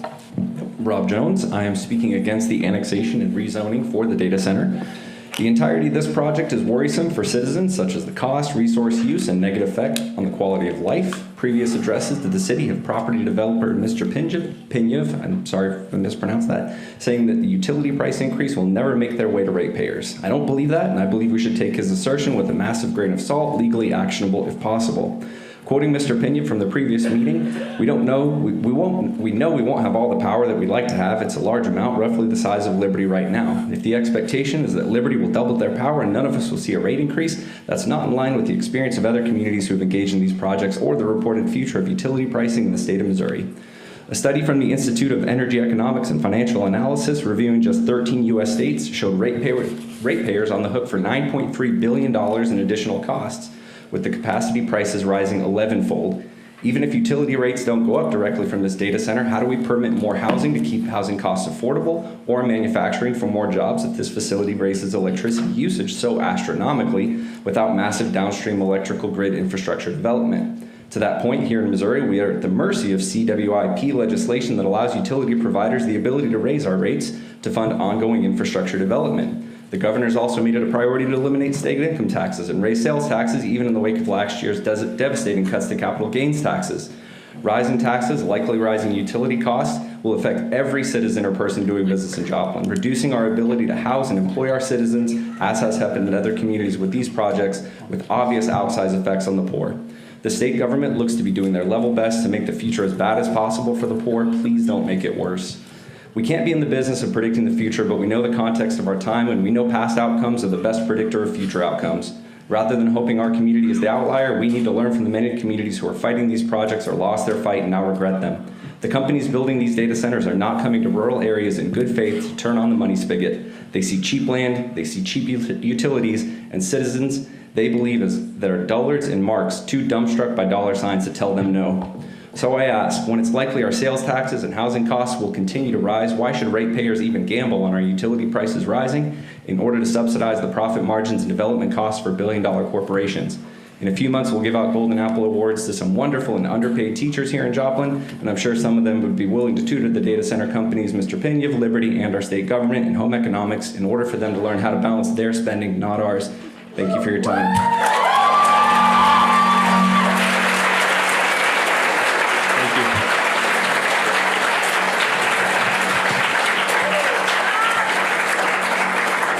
Next presenter, please. Chris Hammer.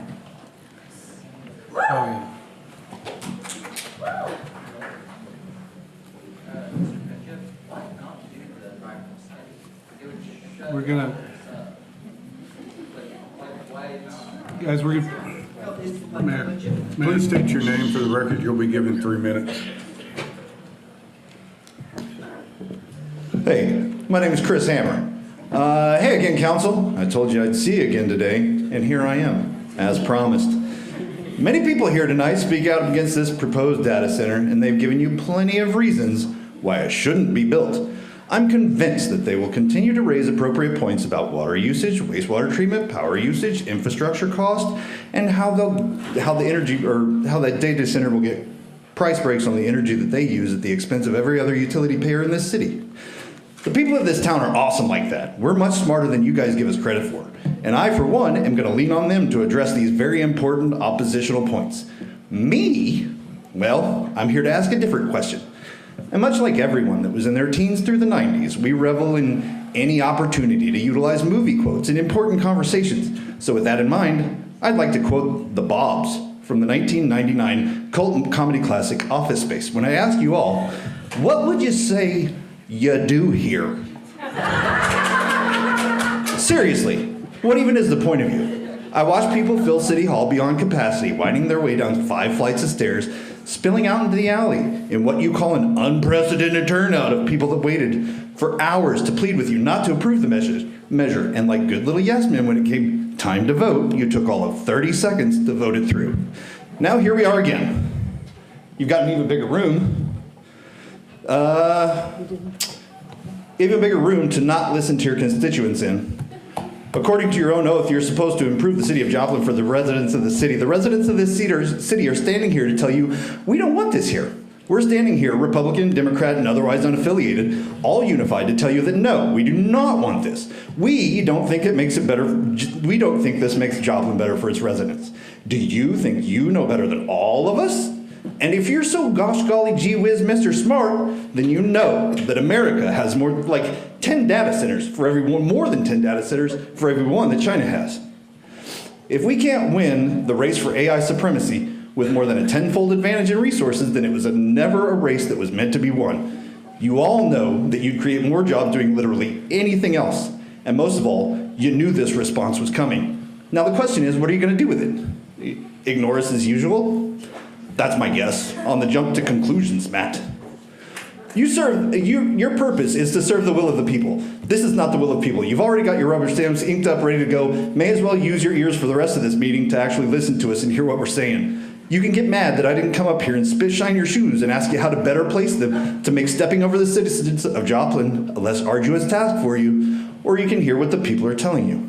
If you value your position and want to be so much as a vague consideration for re-election or even a different office, I'd suggest you hear us instead. 5 seconds left. Didn't Epstein invent Bitcoin?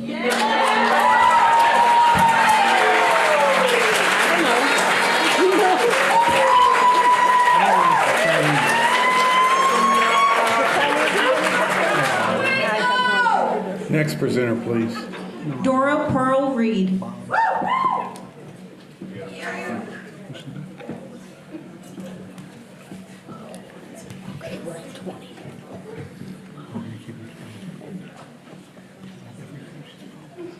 Please state your name for the record. You'll be given 3 minutes. My name is Dora. Sorry about that. My name is Dora Pearl Reed. I am here representing Blooming Bridges Foundation and standing alongside neighbors who advocate for the under-resourced families across our region. I'd like to thank you for the opportunity to speak again. Mayor, council members, progress and community voice are not opposites. Economic growth and responsible stewardship can and must coexist. What many of us are asking for is not obstruction, it is balance. At the last meeting, which stretched until nearly 1 a.m., it was clear that residents carried deeply felt concerns about the proposed data center in the Joplin metro area, which incorporates Jasper and Newton counties. At the opening of that meeting, we were literally told we were wasting our time and showing up, which created the perception that a decision had already been made before hearing any public input. When citizens leave feeling as though their presence did not matter, trust erodes, and trust is foundational to decisions that shape a region for decades. It has recently been suggested that residents outside city limits should not have input, but respectfully, that position does not reflect the reality of the project's impact. Because many of us live in Jasper and Newton counties with Joplin addresses. We raise our children here, we own businesses, and nonprofits. We contribute daily to the local economy. Infrastructure, utilities, environmental impact do not stop at a city boundary, neither should community input. Across the country, communities have learned that large-scale data centers bring serious trade-offs.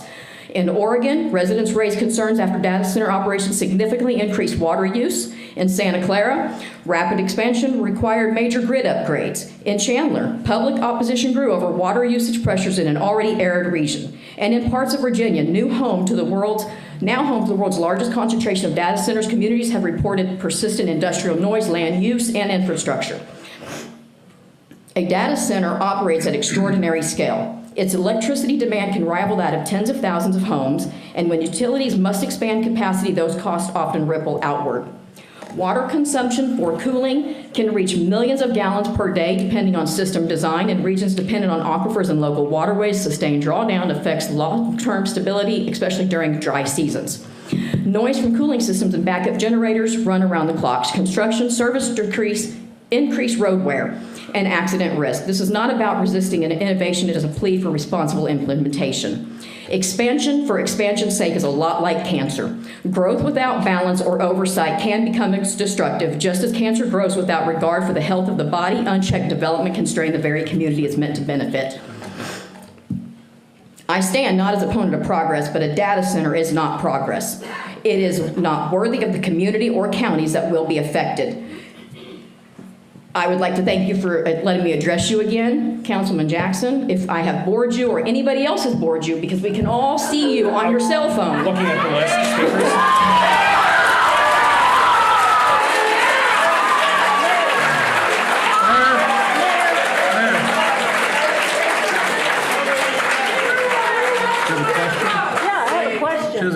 Mrs. Carley. Yeah. Mrs. Carley. Dora, did I understand that you were here representing building bridges? Blooming bridges. Blooming bridges. Thank you very much. Next presenter, please. I thought that's what Jimmer Pinu.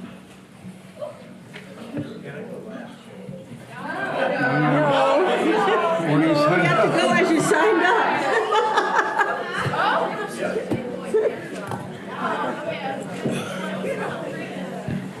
You'll need to state your name for the record. You'll be given 3 minutes. Jimmer Pinu, and I'm not going to take up 3 minutes. I mean, obviously, we went through this same rigmarole last time. A lot of misstatements made, incredible number of false, misleading, and erroneous. And I don't want to claim that somebody might be lying.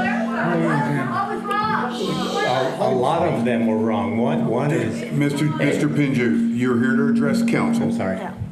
We will ask for decorum in the chambers, or you shall be removed. But just a few of the items that have been reiterated. ABITS is not a party to this deal, has never been, has never had a piece of paper from me, and won't. It's not, project's not being considered as a Bitcoin server farm at all. A lot of the considerations on the infrastructure obviously can't be known at this point until the design of the deal is done. And I brought all the experts last time so you guys could see the people from Liberty, the people from Missouri American, and even the city. But obviously, you know, there's no chance that I'm going to get through to any of these people by saying anything more. But I can tell you, as you guys know, being claimed that I've paid any of you, you know, the billionaire developer has paid you guys off. I mean, they're willing to say anything, which I'm sure you are all aware of. But it's offensive, it's unrealistic, and the statistics that they claim are completely out of whack. You know you did. Something exactly. Sergeant at Arms. Y'all, listen to you. If they're being disruptive, I want them removed from the facility, please. Mr. Pinju, you may continue. I honestly don't have anything more. I mean, it's just it's disheartening. People are uninformed and are willing to come up and in a lot of cases lie about the thing. There's been no tax abatements filed for. Not by the developer that I'm working with. There may have been by ABITS who thought maybe they were going to buy this property and build Bitcoin. But a lot of these statements are just out of thin air. And the statistics about the operation of the facility are completely erroneous. Completely erroneous. Thank you. Thank you, Ms. Pinju. Mr. Pinju is here to present to the council, just like everybody else in this room. If he chooses to address you, I'm going to ask Mr. Pinju, if he chooses to address your question, I'm going to ask that you guys step out and not disrupt the meeting to do that. But that's at his choice. At his choice. Next presenter, please. Susan Mitchell.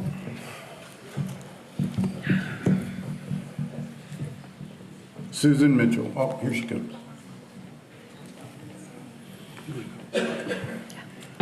Good evening, ma'am. If you'll state your name for the record, you'll be given 3 minutes. Susan Mitchell. Mrs. Mitchell, can you please make sure that the microphone is in close proximity? Thank you. Susan Mitchell. Thank you.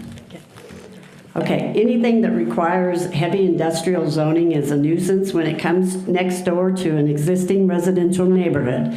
Is it reasonable and necessary to Joplin's development to move heavy industrial users next door to a neighborhood of families, seniors, church, and a grade school? The city and Wildwood Ranch owner have said something worse will come in heavy come in, heavy industrial use is inevitable. The city must annex so they can regulate the use. The truth is, keeping this property unzoned and in the county protects the Wildwood neighborhood. A nuisance cannot move next door to a residential neighborhood because it is too expensive. Homeowners would have to be offered double and triple their home's value to be enticed to sell, and some probably would just say no. Existing property owners can get an injunction keeping the nuisance out. They can sue for damages, including attorney fees. The cost of bringing a nuisance next door to a residential neighborhood is prohibitive and unknown. This is why nuisances do not move next door to homes. A nuisance will not move next door to a residential neighborhood unless the city helps the nuisance by annexing the property the nuisance plans to use, by changing the zoning to fit the nuisance, by providing city services, sewer and water, by using industrial revenue bonds and sell leasebacks to finance and build the nuisance, and by allowing the nuisance to use the city's power of eminent domain to lower the nuisance expenses if they must buy out existing homes. This is what I see now. A nuisance can only move next door to the Wildwood residential area if the city of Joplin helps it. The existing Wildwood residential neighborhood was annexed long ago. These are Joplin citizens. Has the council truly considered their property rights and concerns? How does the council decide it is reasonable and necessary to move a nuisance next door to this residential neighborhood? Missouri's annexation laws require the council to hold a public hearing after which the council may annex if the council determines the annexation is reasonable and necessary to the property owner, to the property development of the city. Is it reasonable and necessary to move a nuisance next door to a residential area? Heavy industrial use is a nuisance when it moves next to homes. To ignore the property rights of the families and seniors living nearby, to devalue their property, ignore their health concerns, and disturb their peaceful enjoyment of their homes, to poison our waterways with runoff disturbing the lead-contaminated soil, to impoverish people from electric rate increases that's sure to come. We have only Mr. Pinwoo and Tim Wilson's word on this, word that guarantees that we're not going to pay for this infrastructure by higher utilities. To subject people in a residential neighborhood to constant noise they cannot escape, to pollute the air that the people breathe. Gas-powered data centers are particularly bad about this, and to destroy the small businesses. Thank you. Thank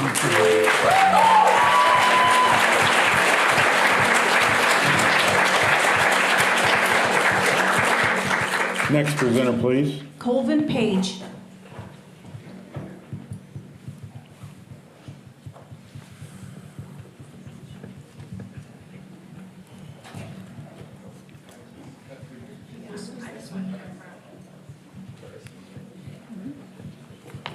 Please state your name for the record. You'll be given 3 minutes.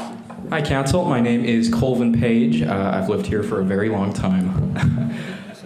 These second and third readings serve a very, very important purpose: to correct past mistakes. I won't beat around the bush. We all know how this vote went last time, but today you all have another chance to vote with the consideration necessitated by your positions.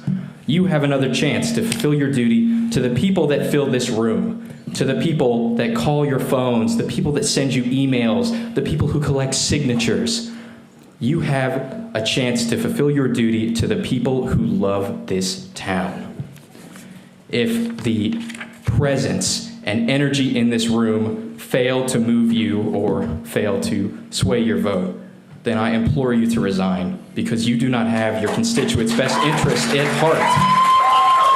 And I can't imagine you'll be keeping your seats come next election. Thank you. I resign, or I surrender my time.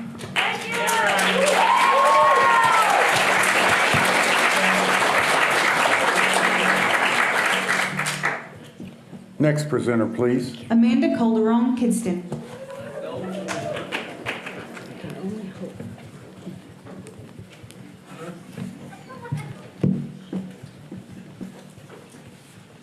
Please state your name for the record. You'll be given 3 minutes. Amanda Calderon Kidston.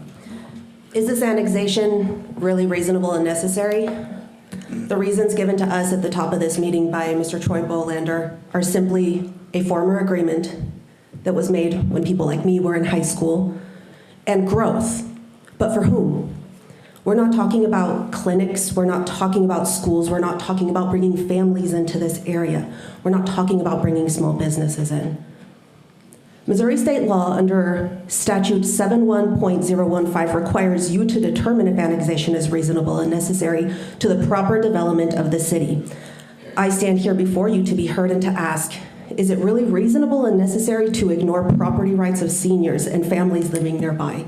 To diminish property values, ignore very, very real health concerns, disturb their right to peaceful enjoyment of property, to put citizens, adults, and children and workers at risk of breathing lead dust, to poison waterways and aquifers from construction on lead-tainted soil, to allow for extreme heavy water usage during times of drought, and to potentially violate Tri-State Water Resource Coalition agreements, to cause further economic hardship on already economically strained people due to utility rate hikes, to move a nuisance next door to homes, the senior living center, apartments, a church, and a school, not to mention our neighboring communities across state lines who have no say in this, to buy into the data bubble that is likely to burst in the near future, to pollute the air causing illnesses, to pollute the water causing ecological and humanitarian catastrophes, and to create sound pollution which will drive people away. The Missouri Supreme Court says that annexing land just to get more tax revenue is not permissible. Are you looking for a franchise tax from increased sale of electricity? The Missouri Supreme Court also says that potential financial gains are not sufficient reason to annex. What about the potential of tax abatements? How is that going to affect the Carl Junction School District? We saw applications for tax abatements, and that may come through once we know who the end user is if this is to move forward. So I ask again, is this annexation reasonable? Is it necessary? Will you comply with the rule and put this to a vote of the people of Joplin? If you pass this annexation tonight, will you notify this body of citizens that you have filed for the declaratory judgment as required by the aforementioned rule? Will we even have a say in the matter? I hate to say this, guys, but if you choose to permit this annexation to go through, we will all be questioning the reasonableness and necessity of your service to this city.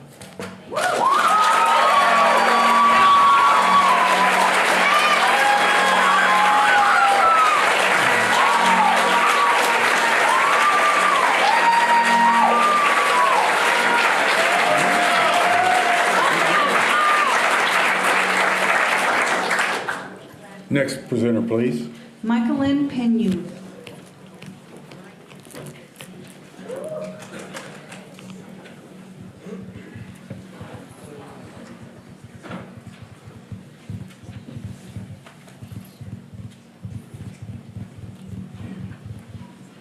Please state your name for the record. You'll be given 3 minutes. Hi, my name is Michaelyn Penu. I moved here about approximately 13 years ago in reference to my brother Jimmer Penu and my other brother Shane at the time, and they went through the tornado, and I heard all kinds of stories, and when I got here there was a development going on in the city, and it was Midwest to me and very different, and being raised in Vegas, that like we were, I chose coming here because it felt like township, smaller community. And I heard the one gentleman talking about your dad and would you want to put them there. I think that's one reason why this gentleman, Mr. Pinu, and I, my brother of 6, I'm the baby of 9, Catholic family, haven't spoken. Okay, so sometimes greed, things happen. This hits my home because my neighbor texted me. And when my neighbor texted me, she's like, "Is this your family?" And I was, "Yes." And so I guess he's pretty well known in the city. He knows the council. I don't know any of you. Pleased to meet you. I'm Michaelyn. I am disturbed by it a little bit. I do know a little bit about the AI. I've been digging in it probably since 2015 with the WEF. It's called Neo-Gramscian hegemonic order. And basically military is the only way, but the contracts have gone out. I went to the EPA for the water, and for our water going up, that was the other council meeting that I went to, and I thought, I kind of like this. I kind of like being involved with the community. I've been here long enough, and I should. And then when I was shown this by my neighbor, and I was like, yeah, that's my brother. So with this land, all I can say is when I moved here, his vision and coming from Las Vegas was a community vision. The hospital that's there for the elderly, the hospital, the church that he was awarded, how that went down. I don't know, from it being in the disaster, and that's St. Mary's. So my whole point of view is AI's here.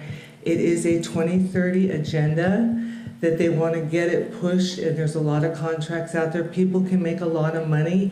I just don't know how informed or how much, or if it's under a contract we're being annexed. I don't understand that with this property. I'm not involved in that. I don't ask questions. Like I said, we haven't spoken in 10 years. But I can understand the value and what they're trying to do, but I can also understand the side of where it gets scary for people because it is a data collecting system, and that's where they want us by 2030, whether you realize it or not. It is being pushed, and that's what we're up against, whether or not we want to pay our dues and feed the beast system and build it, or do we want to put it off a little bit in outskirts and have it tested? You know, when they put the 5G up from the 2019 EO that was signed, that was blanketed across America while we were on lockdown. Thank you. And 80% of Americans and world realm failed the stress test. Thank you, Mrs. Pena.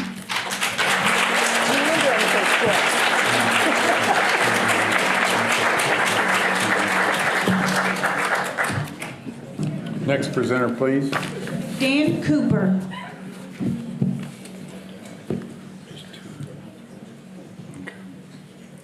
Dan Cooper.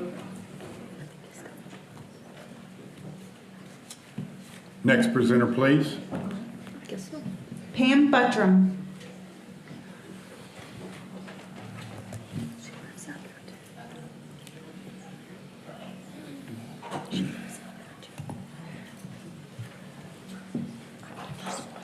Good evening. If you'd state your name for the record, you'll be given 3 minutes.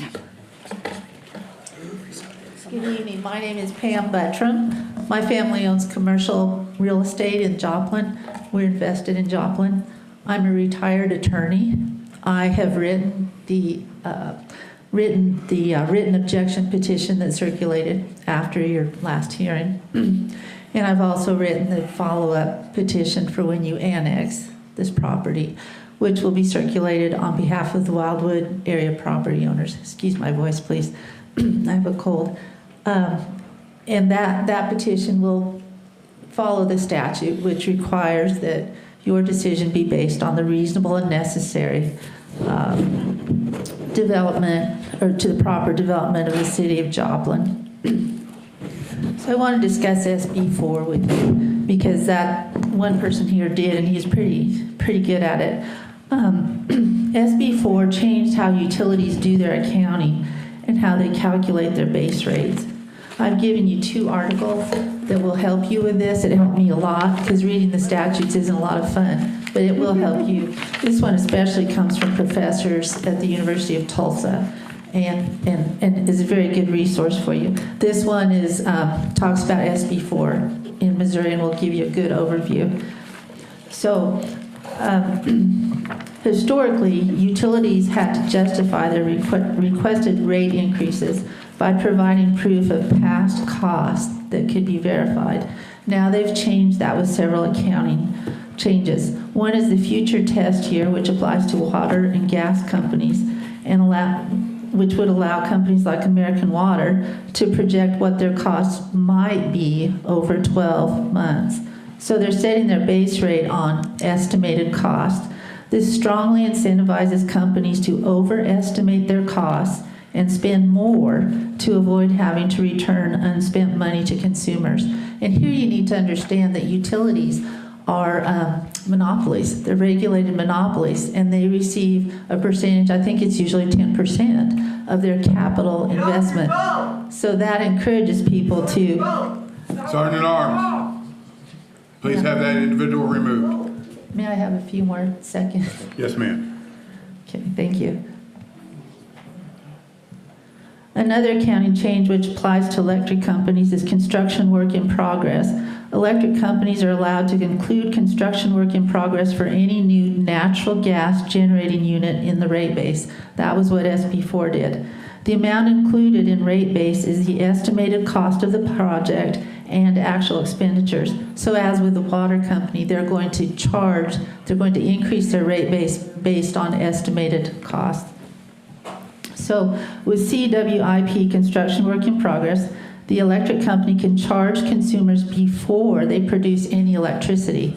And if you read about this in these articles I gave you, the rate bears... Mrs. Butcher, due to the interruption, I'll give you an additional 30 seconds. Well, thank you. I appreciate that.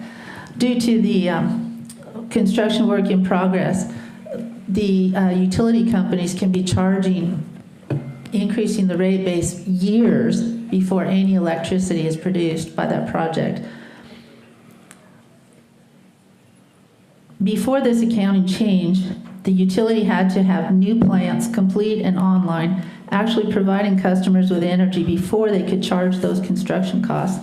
There are no penalties in the law for companies that fail to complete their projects on time or within budget. There are no penalties if the utility fails to complete the project, but we have already paid those costs, and that does happen. If you know about Wolf Creek Nuclear, that was happening, and the people of Missouri acted on it. Thank you, Mrs. Butcher. Your time has expired. Thank you. Mayor.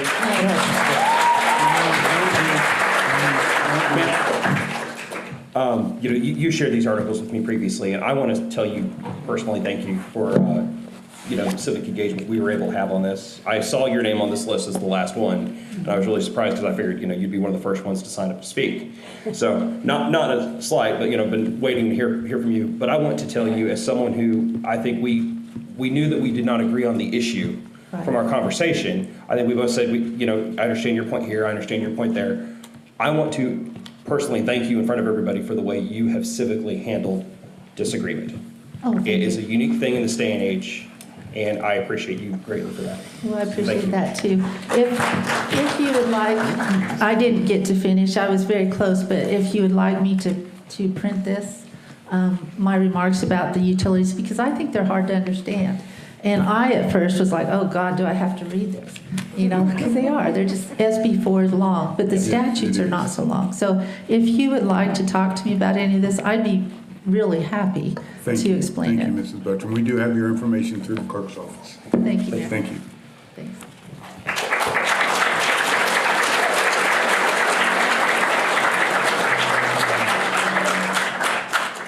Next presenter, please. Rebecca Collins.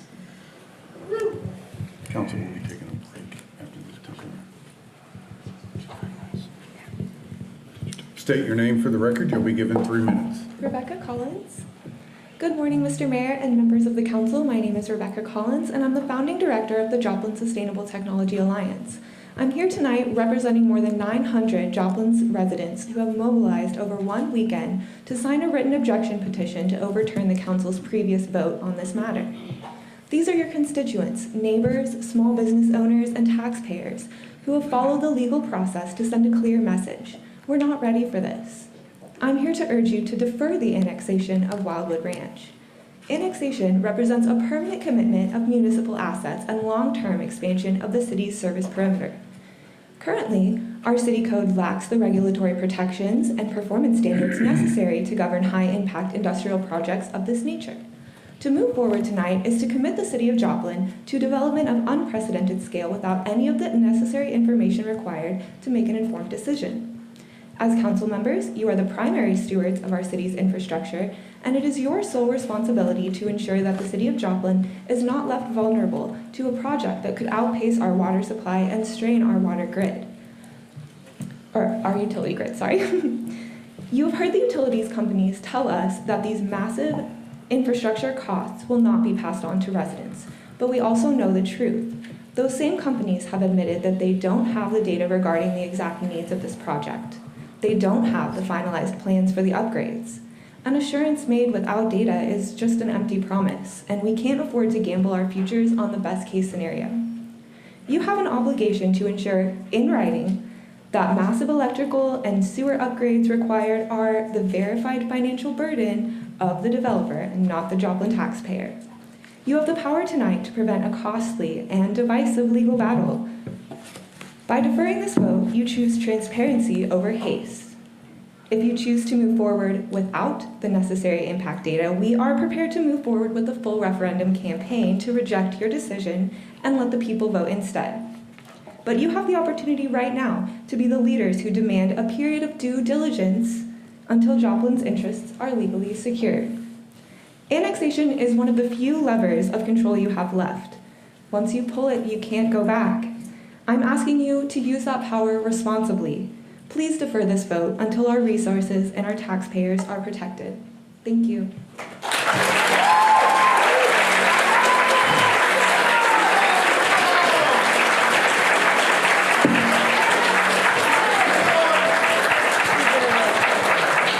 Madam Clerk, are there any more presenters on Council Bill 2026-256? No, sir, not for this item. At this time, the council will take a 10-minute break.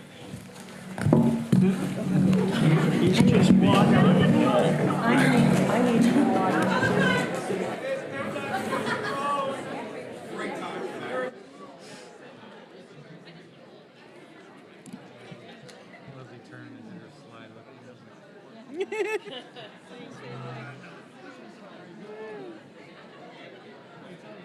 Yes, sir.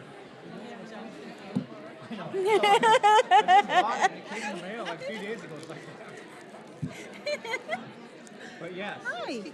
Sure. What is the protocol for asking the council a question?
Everyone's pointing is still in R1.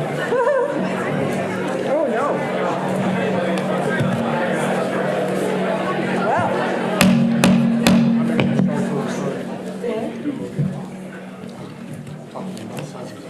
Council, we have heard testimony on Council Bill 2026-256. Discussion? Mr. Detour. I just want to, you are hot. I know we've got the printout and all the things, but I just wanted, we've heard testimony that says it can go forward without annexation, since that's what we're talking about is annexation. And I've seen statements where it can't go forward without annexation. I just want to make sure that we're 100% clear. I don't know if I need to direct this Mr. Bolander or Mr. Edwards. I'm not sure which one wants to take the question. I just want to make sure when we're talking about this, that this project could move forward without being in the city. That is a correct statement. If it's in the county, it can move forward just as well. Because it's already industrial out there, correct? That's what? It's already industrial out there in the county. That's an industrial corridor. Well, they have no land use requirements in the county. Oh, they don't? No, there's no zoning, no land use requirements. Exactly. So they do, existing activity out there, the Owens Corning plant is heavy industrial. Right, so you've got the power station out there, you've got the Owens Corning, it's already heavy industrial out there. A concrete plant currently exists on the property. Yeah. And there's, okay, I just want to make sure, because that's what we're talking about, is annexation. And what that looks like and whether or not that moves forward. It can either move forward with in the city and possibly be rezoned and have the protections, or it can stay out in the county and not have the protections. Any other discussion, council? Are we just talking? Natasha, are we just talking now to jump up and talk and interrupt? Because we're having a discussion up here. We're not asking for comment. No, I'm asking questions. You're lying to the people. Okay. Asking questions is lying. Oh, that was. We can, guys, asking questions is what you want, and now we're asking questions. I'm not looking for it. I apologize, Mayor. Mr. Detour, if I could get you to stop for just a moment. Listen, I want all of you here. I do. Many of you signed up to come and speak on this particular council bill. We let you have that time. We are moving. Man, I tell you, Jesus Christ, man. We are trying to conduct the business of the council at this time. You've come and presented. We've heard you. We're having discussion out in the open. I'd imagine that could cause you to have some comment or even raise additional questions with you. There are proper ways to address those things. I have never, ever been up here and wanted no one not to be heard. But listen, we also can't stop this process every 2 minutes and answer a question that you currently think of as we discuss things. This is not the way this business is conducted. We are going to have a discussion within ourselves, then we're going to have a vote on this particular council bill, whether we're choosing to, on second reading and third reading, annex this property. That's the process, guys. You know that's the process because many of you signed up to speak to us prior to us even discussing this bill and now having this discussion amongst ourselves.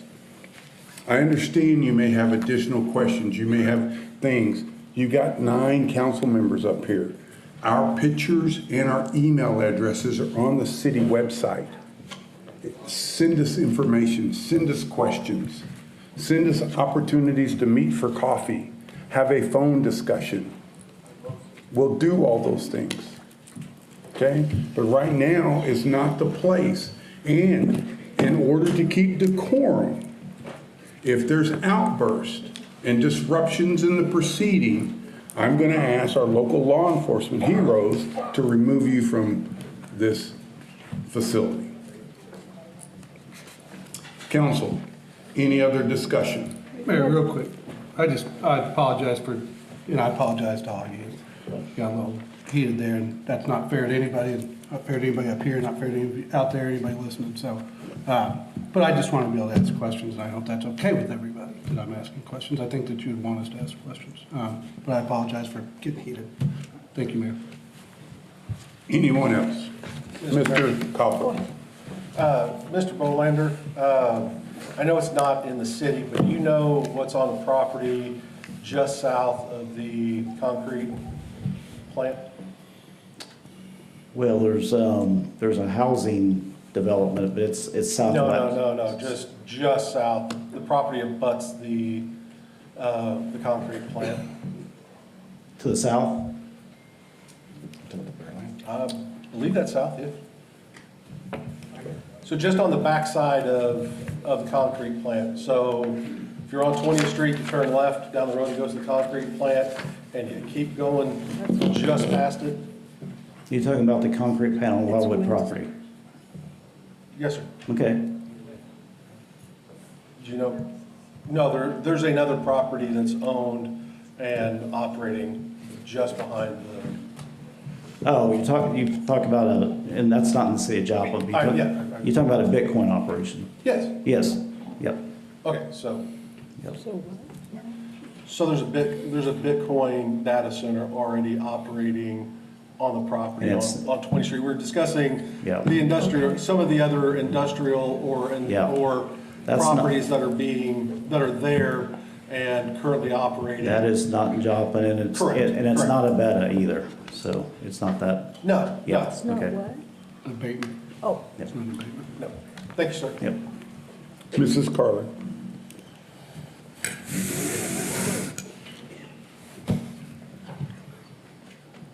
I have to say that I do not believe that anyone on this council deserves to have their integrity questioned. And I know that I spend hours and hours and hours and hours every single week doing what I think is the right thing. Always from my heart. Now, I've spent the last 2 weeks since we first heard about this doing nothing but research about data centers.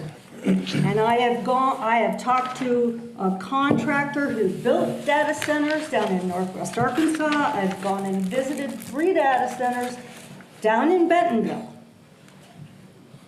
And here is what I'm going to say. You're talking about 110 decibels.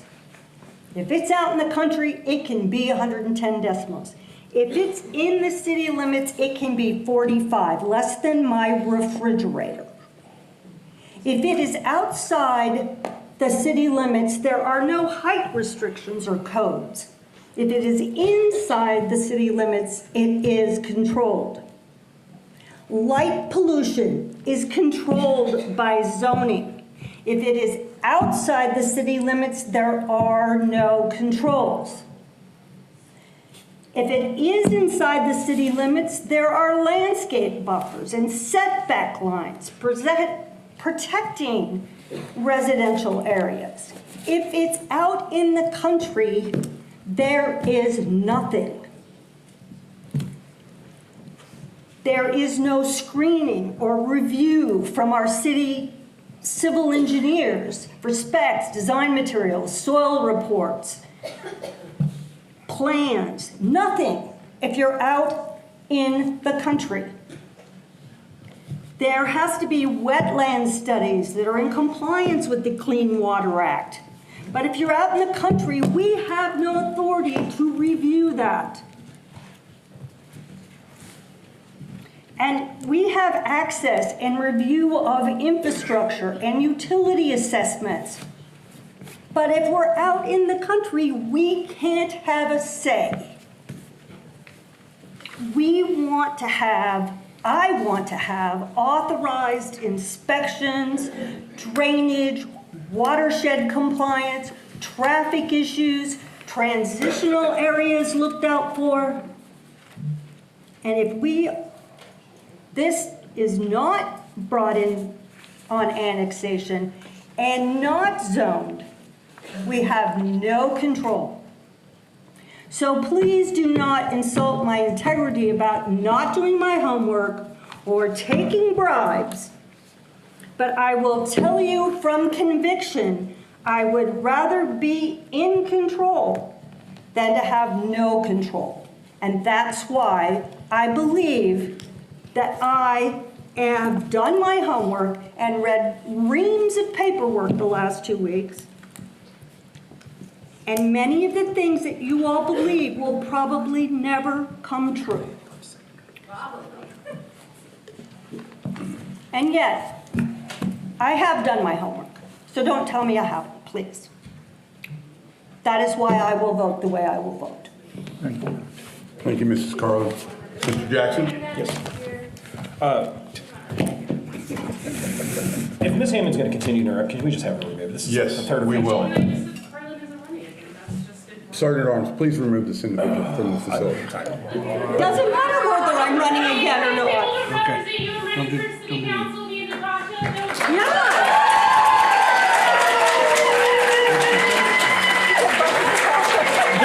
My question is possibly more for Troy Boland, it could be for our economic development partners. Mr. Detour asked about if this is zoned industrial, although it's not zoned because it's in the county. Currently, the Burlington Northern Santa Fe has this identified as an industrial development site, correct?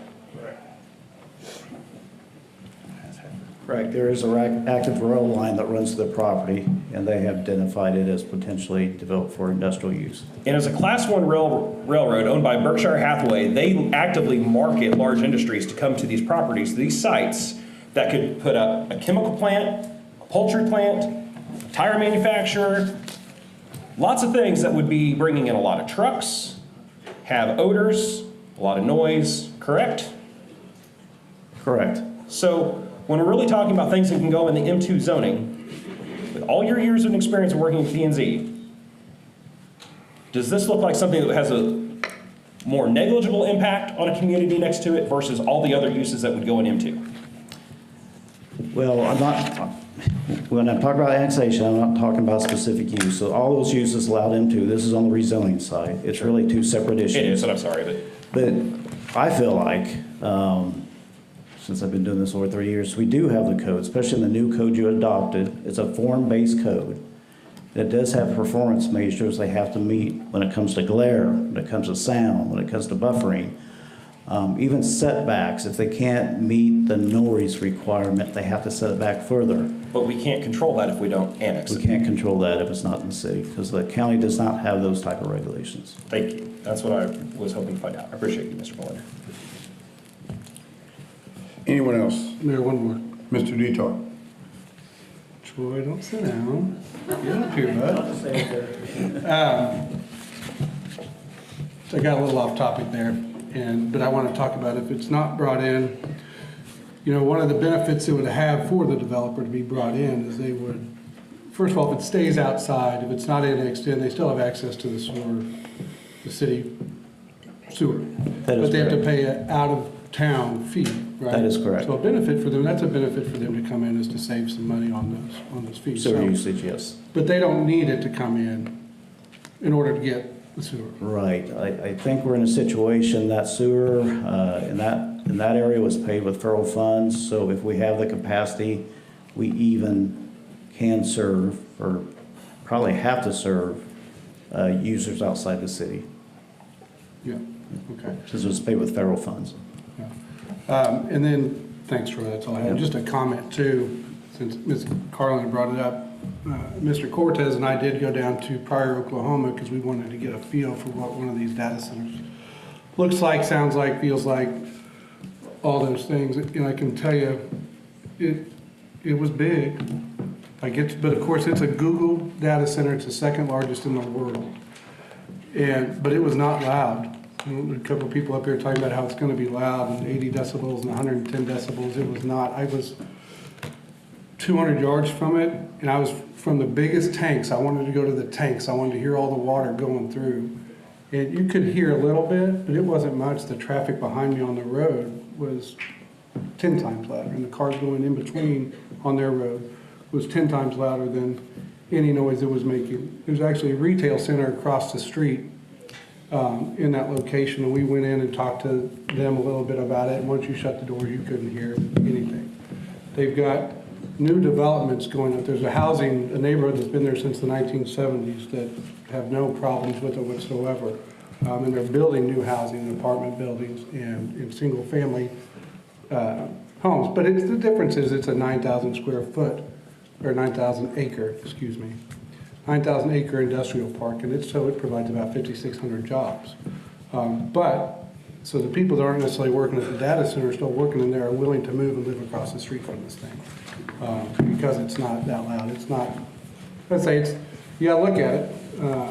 I would rather have evergreens in front of it, not have to look at this. So we have done our homework. I feel like maybe I've got an associate's degree in the last month on data centers.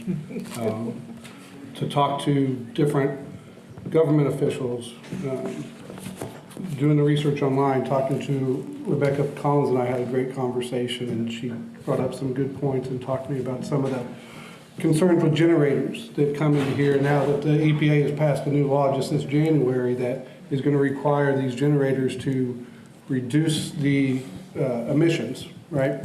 And so the concerns on those pollutants for some of those is it's not perfect, but it's getting better. The Holly law that somebody had brought up earlier, just reading a briefing about that, they're basically trying to take Senate Bill 4 and make it national or some form of that. But in that, if you read through it, so the comment earlier was that we're trying to rush this through before the Holly bill, before that bill gets passed. They actually can go back and make anybody that was built before that, if that bill passes, they would have to be in compliance with that bill within a certain amount of years. So this isn't something that's trying to get rushed through to try to beat up federal law. We've already got the protections from the state that I believe in all my research I've seen in different states, Indiana, Ohio, I don't know if it's Georgia, but they don't have some of the protections that Senate Bill 4 provides for us in Missouri. I want you guys to know that we haven't just been sitting up here waiting to come to this meeting to vote and do the things. I've had a lot of conversations with people that are for it. I've had a lot of conversations with people that could care less one way or the other. And I've had a lot of conversations with people that are against it. So I've taken all the calls, I've taken the meetings and the coffees and talked to everybody about it. And nobody is getting paid for this. That might be the most absurd thing I've ever heard in my life, and that's to you. But nobody's getting paid. So $5, just like every other meeting. I just wanted to put those comments out there. Thank you, Mayor. Thank you, Mr. Vitar. I guess no other discussion. I'll say my little part and we'll have a vote. The passion that exists in this room does not escape me. I have felt this passion with every waking moment in my life since January the 12th. And I walked into City Hall and there was a planning and zoning meeting going on. We were there for a work session. And the planning and zoning meeting was kind of like this room is right now. It was very passionate. There were a lot of people in there talking to the planning and zoning commissioners about this annexation and rezoning. And it instantly became the number one thing in my world as your mayor for this community. I have received, like Mr. Bart said, I can't go anywhere. I walk into church and I'm the pastor there.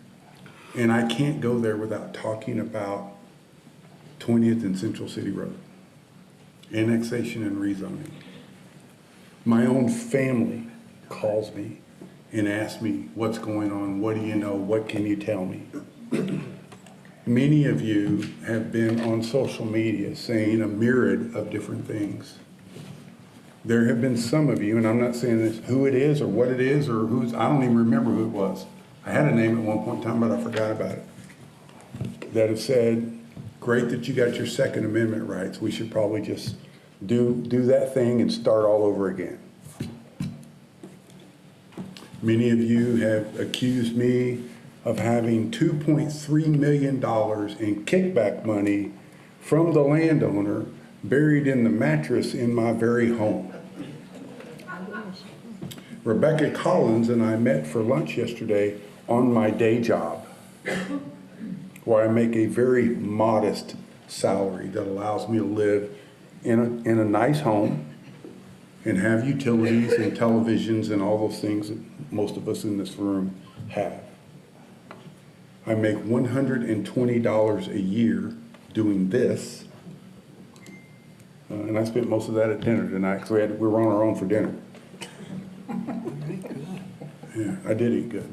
I have something for my wife out there too. Look at me and you can tell I like to eat. This is, I understand that this is important to this community. This is important to just about everybody in this room. But here's the one thing that I said to somebody the other day, and it kind of took them aback. And they kind of had to go, whoa, I never thought of it like that. These 9 people sitting up here, we live here too. We want clean water too. We don't want our electric rates to go up either. We pay our utility bills every month. And I can tell you and I'm not going to point any names or point any fingers or call any names, but there's some of us up here that struggle to pay our utility bills every month. We just regular folk just like you. Just like you. We want the best for this community just like you. I'm gonna finish by saying this. When I first looked at this back in January when this first did, I said, oh, annexation and rezoning, we do those all the time. This is normal council business. We annex property regularly. Anytime we annex property inside the city limits of Joplin, it comes in as an R1, a residential, by default.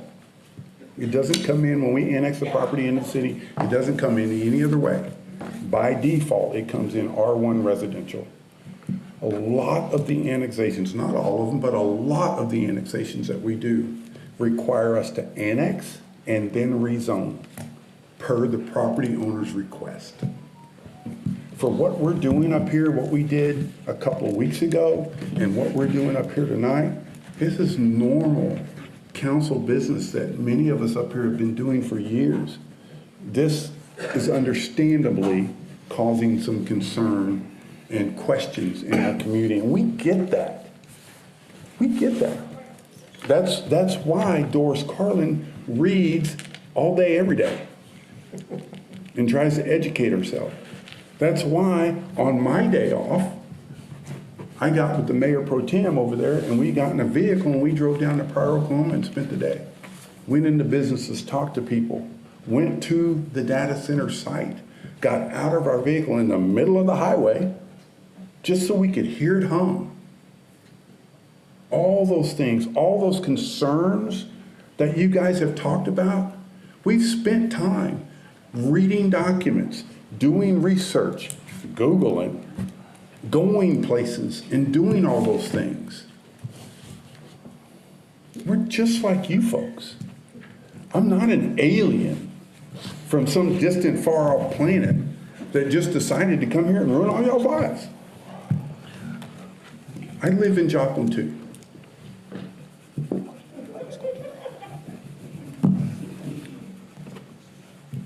Council, we have heard testimony and we've had discussion on Council Bill 2026-256. The chair will entertain a motion.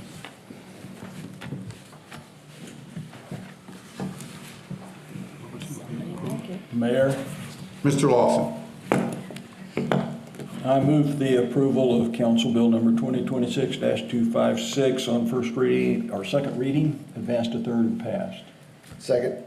Motion's been made and properly seconded for the advancement and the approval of Council Bill 2026-256 on second reading and passed, and advanced to third reading and passed. If you are in favor of that, please signify by raising your right hand.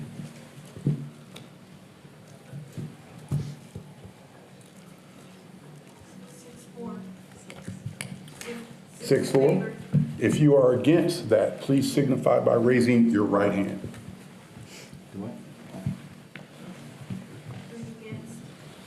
Motion passes, 6 in favor, 3 against. Next item, please. Council Bill number 2026-257, an ordinance amending ordinance number 2022-119, passed by the Council of the City of Joplin, Missouri, August 1st, 2022, by removing from District R1 single-family residential and including an M2 heavy industrial. Property is described below and generally known as approximately 600.4 acres southwest of the intersection of Central City Road and West 20th Street, Joplin, Jasper, and Newton County, Missouri. Council, we have currently heard testimony on this, and I do believe we have some presenters that would like to address us once more on this particular council bill. Madam Clerk, please call the first one. Brenna Bauer.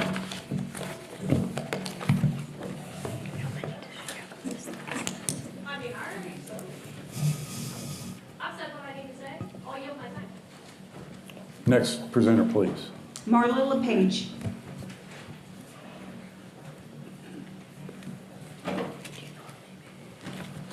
If you'd please state your name for the record, you'll be given 3 minutes. My name is Marla LePage. I had other things I had planned to say that now, well, if the annexation, I mean, you just voted to approve it. So if the land is now annexed into the city of Joplin, you now have control. So the whole county-city argument no longer applies. So if we are thinking about rezoning, I know you said it's typical to do these things together, to annex and rezone. Although you did graciously admit on KZRG the other day that since a data center could come in, this isn't routine. You're correct. Right? You're correct. It's not routine. So in thinking about rezoning, first of all, I don't understand why it has to be done tonight. Why we can't just wait. That's what we've been asking for this whole time, is just a pause. The other thing that concerns me is, Mayor, you said that on January 20th, that you had only found out about the possibility of a data center a week before. During those 6 or 7 days, the council held no work session or any kind of public discussion. Despite this lack of transparency, you held a vote anyway. And since January 20th, the council has held no work session or any kind of public discussion as a body. And under the Missouri Sunshine Law, you're required to do that. You're required to have open meetings to allow access to the public of your deliberations. But other than the just last couple of minutes, we haven't heard any of your deliberations. And, you know, I mean, that could hold you liable, right, for lack of transparency. But that's not even the main concern. The main concern is, you know, last time you said this isn't a question-answer session. You know, so it's either we're speaking and you don't address what we're saying, so it feels like you're not hearing what we're saying, or you're talking and we can't ask you any questions. It's very frustrating. And it's true. I mean, I've come down to the city and I have written you emails. So I've been trying my best to communicate with you, but there have been a lot of times I've been at the city and no one's around to talk to you. You know, I understand, you're busy. But before you rezone this property, because now it is in your control, although I would have argued, and I've tried to argue with Troy, that it was already in your control because this land is under an official agreement. So saying that the city, you know, that he can do whatever he wants with the property is misleading. You have some say-so.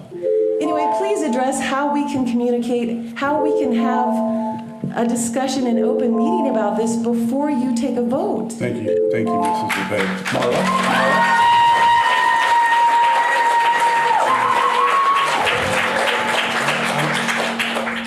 No arguing with anything that you said, but I will tell you that at our last council meeting, when we brought this item up on first reading, it was a public hearing. We talked till 1:23 in the morning when I hit that gavel and said we're adjourned and we can go home. 7 hours and 23 minutes, we did have a public discussion about this very item. At 5 o'clock, you all went into a back room and had a discussion. We didn't get to hear what you were talking about. Unrelated. Unrelated, okay. But again, like I said, it's either you're talking and we can't ask any questions, or we are up here talking. And I mean, I asked you questions the last time I got up to talk, but nobody answered my questions. You just sat there in silence. So we're not actually having a discussion about this. And all we've been asking for this whole time is a pause so that the community can have a discussion, a real discussion. Marla, So you could hold an open... I'll make a promise to you, okay? Any one of 9 of us, don't care who it is, it could be me or it could be anyone else. As a body, Mayor. I'm saying, email any one of us that you... I have. I've emailed all of you. Marla, can I finish my sentence? I'm asking you. I've seen your emails before. I haven't got to them. I apologize for that. If you will, tonight, tomorrow, whenever you get around to it, email anybody on this council. And if it's not me, copy me on it, and I will make sure you get a sit down. But are you voting tonight on rezoning? Yes, we are. So we don't have an opportunity before, and like I said, under the Sunshine Law, you are supposed to have an open meeting. We did, Marla. When? On the first reading. It was 7 hours and 23 minutes long. You did not have an open meeting. You did not have a work session or a discussion where the whole body together, all of you made comments and suggestions and asked questions. That has not happened.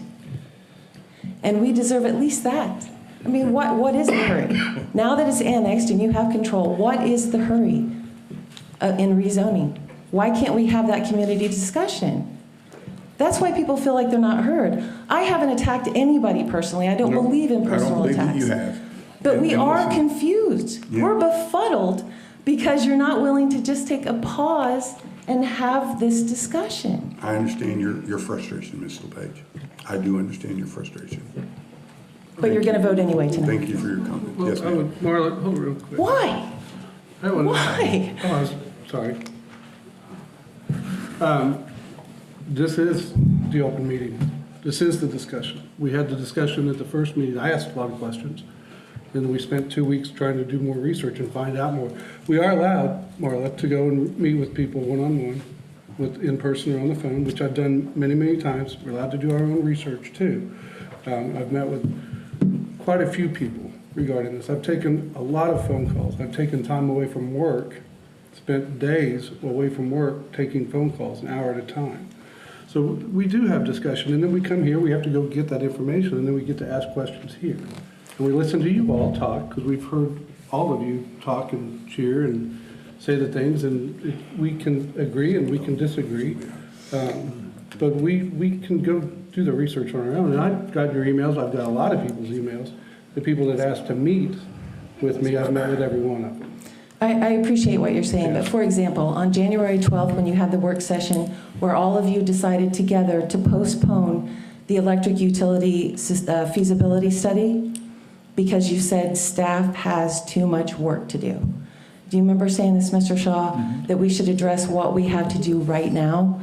And Ms. Carlin, you said that you as a body had agreed not to put anything new on their plate until at least after August. That was such a great discussion. Even though I disagreed with postponing the study, it was so great to hear all of you spoke. You let us see what you were thinking and had an actual conversation. That has not happened since, Mayor, you said you found out about the data center. Is there anything else, Ms. LePage? I do appreciate your giving me the time that you've given me. Thank you.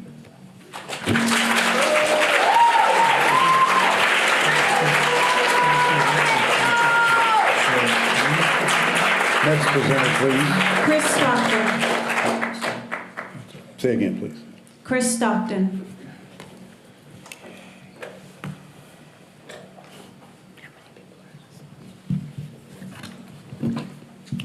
Welcome back. You still have to state your name for the record, and you'll be given 3 minutes. Thank you, Mr. Mayor. Chris Stockton. I wasn't expecting to come back up and address you this evening, and I hope that you understand that my last statements were satirical. It is bewildering to me personally that we are at this juncture, that you have been accused of not having any type of openness or ability to communicate. I know that I personally have been able to communicate with almost every single one of you. You answered and responded to me, questions, I came to the events. So to put that forward is really, I mean, I don't want to call anybody dishonest, but it certainly is disingenuous. And while I appreciate that everybody can disagree, the problem is, Mr. Tatar, no one can, and that's the point. And that's why we're here tonight in this building versus the city council chambers, because you're not allowed to disagree. I'm not allowed to disagree with them. And that's the point. And so I would encourage you to continue on and do what is best for the city based off of your research. Thank you for your time. Thank you.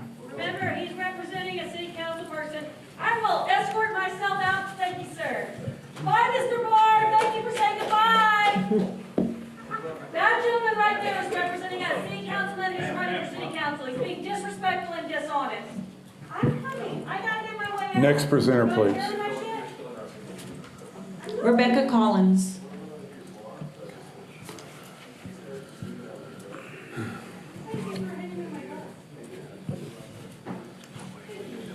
Please state your name for the record. You'll be given 3 minutes. Rebecca Collins. Good evening again. Since the council has chosen to proceed with annexation, we're now at a critical juncture regarding how this land is governed. The current zoning proposal being considered tonight is a one-size-fits-all solution for a project that's anything but standard. By applying broad industrial zoning to a hyperscale data center, this council is effectively handing over a blank check to the developers. Standard zoning does not allow for the specific binding performance standards we need. It doesn't give the council the power to regulate noise levels for massive cooling fans, specify water recycling requirements, or mandate sustainable energy offsets. If you approve this zoning tonight, you are abdicating your power to protect the surrounding neighborhoods from the 24/7 industrial impact of this facility. We are calling on this council to reject the current zoning and instead require a planned development agreement. A PD is not just a label, it's a contract. This would allow us to sit down with the developer and write specific protections into the very law that governs this land. Protections for our water, the enjoyment of our homes, and our local utility stability. Furthermore, I must remind the council that the initiative petition for a moratorium, which our volunteers have been circulating for weeks, is gaining significant ground. This is not a new campaign, it is a direct response to the very lack of oversight we're witnessing tonight. Our goal has always been to ensure that Joplin's growth is governed by modern and protective regulations, rather than outdated city codes that weren't designed for this new industrial frontier. If the Joplin City Council will not take the lead in establishing a rigorous regulatory framework, the people of Joplin have already demonstrated that they will. We have established momentum and the legal mechanisms in place to assure that no project of this scale moves forward in a vacuum of information.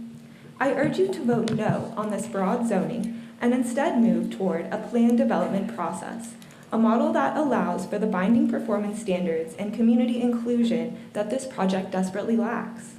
We are offering you a path to do this right.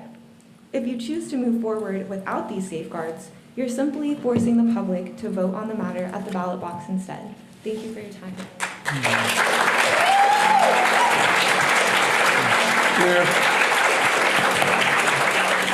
Mrs. Carlin, did you want to talk? Yes, thank you very much for your professional presentations this evening and your good manners. Oh, thank you. I wanted to say that I too thought at first when I did my research that this should be a planned development. And then I read the covenants, codes, and restrictions for the Wildwood neighborhood.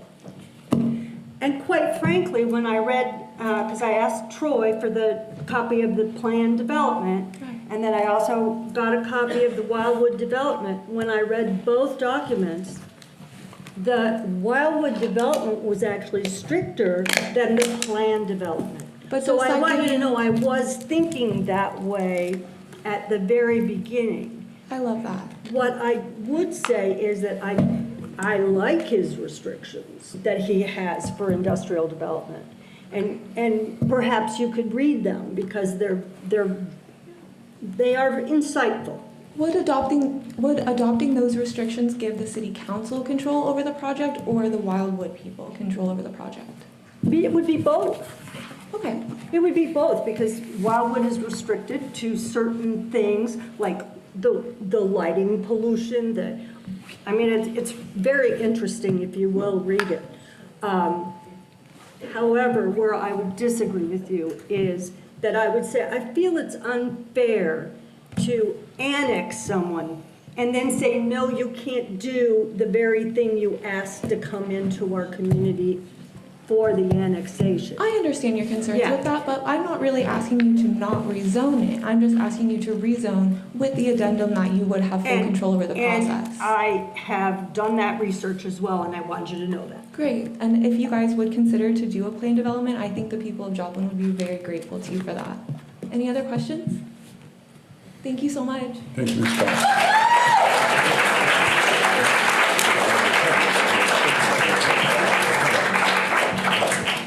Next presenter, please. Lucas O'Toole.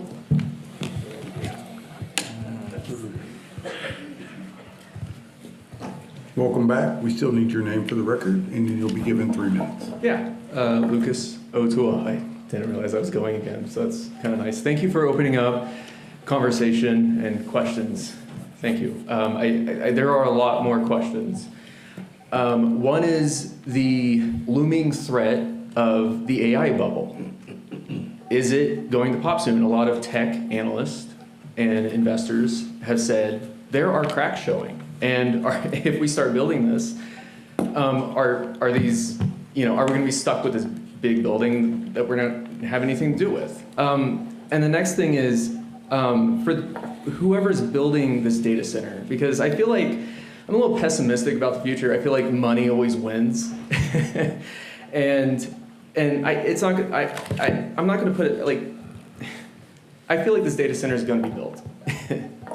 It's a pessimistic worldview, but if we do build it, are we going to hire Joplin contractors to help build it? Maybe we can talk about this later in some questions. It's not our decision. Okay, so it's probably going to be outsourced and whatnot. And thank you so much for going out to Oklahoma and like researching some of that and visiting the data center. I really appreciate that. That's really good. Eventually, we might see fans with. I don't know how their fan replacements work, but I can see the bearings going out, that causing noise and all that. But and thank you for clarifying the Josh Hawley thing that this data center would be grandfathered in for. So thank you. But yeah, I just want to know if these jobs for this data center, are they going to go to Joplin citizens? Again, we don't know. Thank you.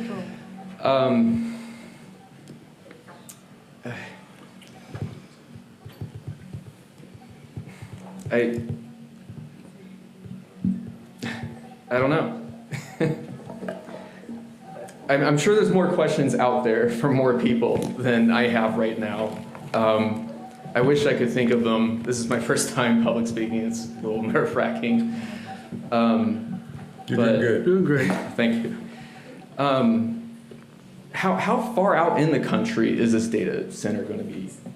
How close is it going to be to the retirement home, the developmentally disabled living facility, the neighbors who live along that North Road? I just want to know. Everyone, there's still more questions out there, and I hope you can allow more people to come up to ask more questions.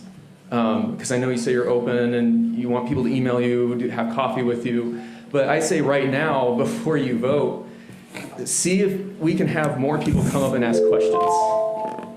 Thank you, sir. Any questions? I will entertain one of your questions enough that there's a lot of things we don't know yet because we're not that far down the road yet, okay? We're at the very beginning of this thing. We don't know how the race is going to end. We haven't run it yet, okay? We're at the very beginning. What we do know is what we have been talking about. Okay. That a landowner has requested annexation and rezoning, and that's what we're doing here tonight. Okay. Is there going to be a data center? I don't know that. Yeah. And will the AI bubble? I know that the landowner is probably moving in that direction. But what is it going to look like? What's it going to smell like? What color are they going to paint it? I don't have any idea to the answer to those questions currently. Yeah. That's way down the road. We haven't got there. I'm sure we will discuss those things at the appropriate time. If the AI bubble does pop, how's that look for our data center? I don't know if I win the Powerball next week. I don't know if I'll be a city councilman anymore. Those are the what ifs, and it's difficult to sit up here and predict the future. Okay. And Thank you for your time. Oh, and do we know if it's going to? Oh, sorry. No, go ahead. Oh, do we know if it's specifically AI, Bitcoin, all of the above? So the way that I understand it is that this developer's got to go out and do the studies to find out what's going to be viable. It could be AI, it could be cloud computing data center. They don't believe Bitcoin is in the conversation. But I think that this developer, I don't know that they work with Bitcoin companies, maybe they do, but I think they're looking to either, it could be AI, it could be cloud computing data center. They've got to go do the studies, right? Then they've got to find out, can they get the power? Can they get the water? They got to do the DNR studies. They got to do the traffic studies. I can't remember all the lighting, the noise. Yeah. Mr. Detour, I don't mean to cut you off, but I kind of mean to cut you off. You do all the time. Should we get that information before we say we can zone it? Oh, sorry. I kind of want to bring us back to center here. Okay. Because we don't know. Okay. We're annexing and rezoning tonight. Okay. All that other stuff would at this point in time be strictly conjecture. We're annexing and rezoning property. Okay. Do you have any other comments related to the rezoning? Because that's the council bill that we're currently working on. Oh, yeah. Should we get this information on the data center before we do zone it? Mrs. Corley. If you want to know more information about the setbacks and things like that you were asking for more information, then we have that as a matter of public record for zoning. And you can also, I'm sure, acquire a copy of the Wildwood Covenants, Codes, and Restrictions. And I have done my homework and read both. That I do know what lighting and what buffers and what fences and what rooftop things, it's all in there. Okay. But we don't even know if those 14 reports will eventually even lead to a data center. Yeah. We don't know. There's a lot of hoops to jump through before you get there. Yeah. And not knowing is very scary for all of us. For all of us too. Yeah, because we're like, we're worried about is our electricity going to Mr. Jackson has a question. So, yeah, not so much really a question, kind of answer one of you brought up electricity. Senate Bill 4 actually addresses that, these upgrades to the network, if it's going to have to come in and Liberty's going to have to build another substation or, expand their grid to handle the capacity this would hypothetically bring in, they have to bond this for 10, 15 years. So it's not like okay, well, they're going to be here, we're just going to hope this all works out. They have to put up the money to show that there are years of payoff to make sure this is sustainable and last. Okay. The other thing is, I wasn't part of the council back then, but when they rezoned some of the other properties for, There's a lot. some of our, industrial park, Crossroads. Okay. We zone that for industrial. We don't know what's going to go out there. We don't know we're going to get Coca-Cola. We don't know we're going to get Eagle Pitcher, but we zone it, and it's a mechanism we use to say, hey, we need something that's going to put job growth here. And that's been a part of this for many years with Mr. Pinju. I will say I met him more than 20 years ago. I was a young man, in the business community, from some work-related things, people with the city paired us up, and he's always had this desire. And I don't think he's tried to be sneaky about this in any way. I don't know what other, and I'm not saying this is a slight to anybody here, but I don't know what other reasonable steps Mr. Pinchieff could have ever taken in saying, hey, I have a desire for this to be an industrial park. Because he has put it on things like the Burlington Northern Santa Fe website, you know, for them to solicit, I mean, you're talking a huge company, to solicit that as an industrial development site where people would ship things by rail. That's going to be a big, noisier operation than something like this. You're talking about, you know, our economic partners with the Chamber and MoCan. They've been out saying, hey, these are the sites available in Joplin, and here's what's available here, and here's what's available there. We also have this on the outskirts, but the desire is it will be part of the city of Joplin. We don't know what we're going to get on these industrial sites when we zone them, but we have them as a way that we're going to draw an industry and make a partnership that grows the community, does something positive here. Okay. So we don't have a crystal ball, but we work with, you know, within all these different tools in the toolbox to make it work. And these people have been doing this, Troy's been doing this, I was in high school, I think, when we started this. You know, probably, what, late 90s? Yeah, so, junior high, sorry. But, Thank you, Mr. but Jackson. that's my point. Thank you, Mr. sir. Jackson. Another question is, when, like, you know, a little pessimistic, when this data center does come up, is there any chance that small businesses or businesses could see any kind of incentive to hosting their own servers into this data center, like some kind of benefit to small businesses that need servers or something like that?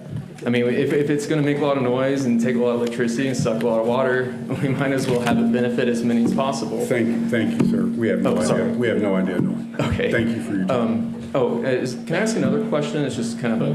Nope. Oh, no, I'm done? Okay. Nope, you're done. I hope more people can ask, you let more people ask more questions. Thank you. Because we have a lot of them, so thank you. Next presenter, please. Rob Jones. One more time, I'm sorry. Rob Jones. Rob Jones. Don't believe he was here last time. May the next presenter, please. Susan Mitchell.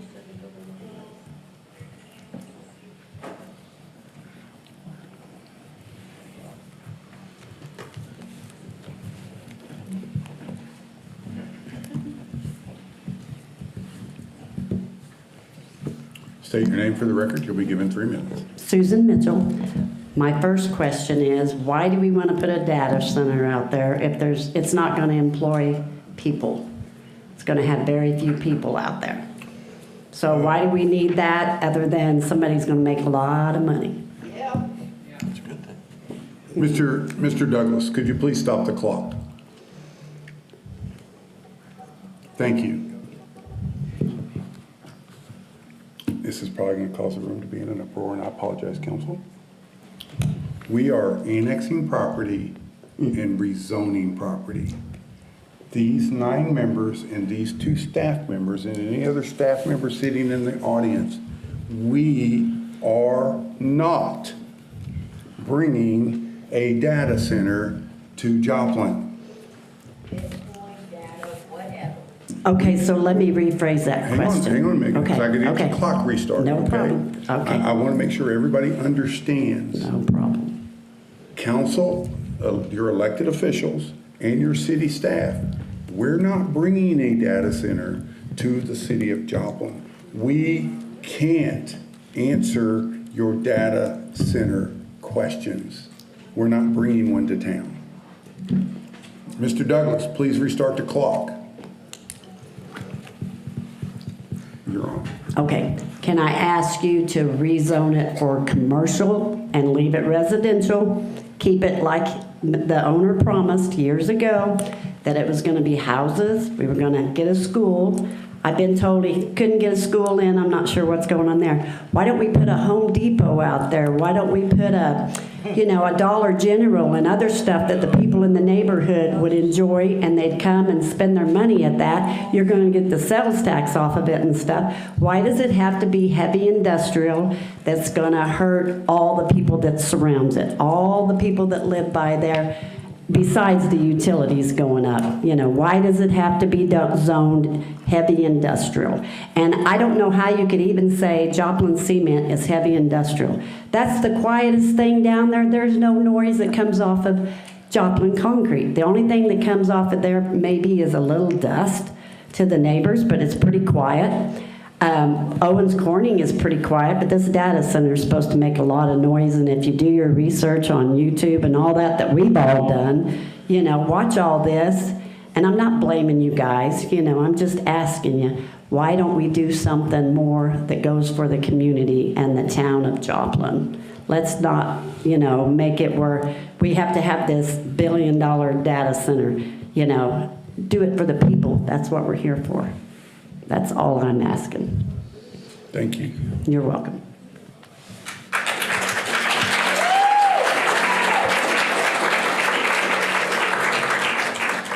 Next presenter, please. Amanda Calderon-Kidston.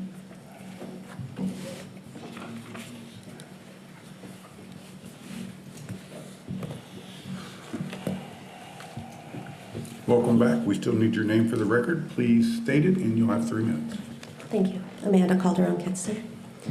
I've had to kind of reorganize my thoughts around this. I was going to speak to the fact that Joplin is a dues-paying member of the Southwest Missouri Joint Municipal Water Utility Commission, and that we've been trying for 2 decades now to reallocate water to this area, not just to Joplin, but to the entire Southwest Missouri corner. Stockton Lake, there's a contract already in place as of 2025 to allocate a good chunk of that for drinking water, potable water for our communities. Southwest Missouri Water, as it's known, has a Joplin representative. He's not here tonight.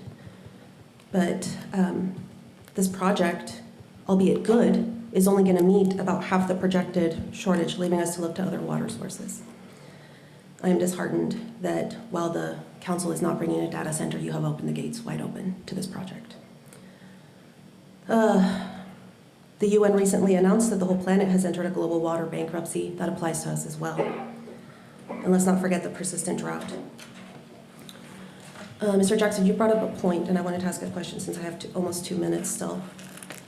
Under Senate Bill 4, that does permit for utility companies to fund projects and increase rates in order to fund those projects.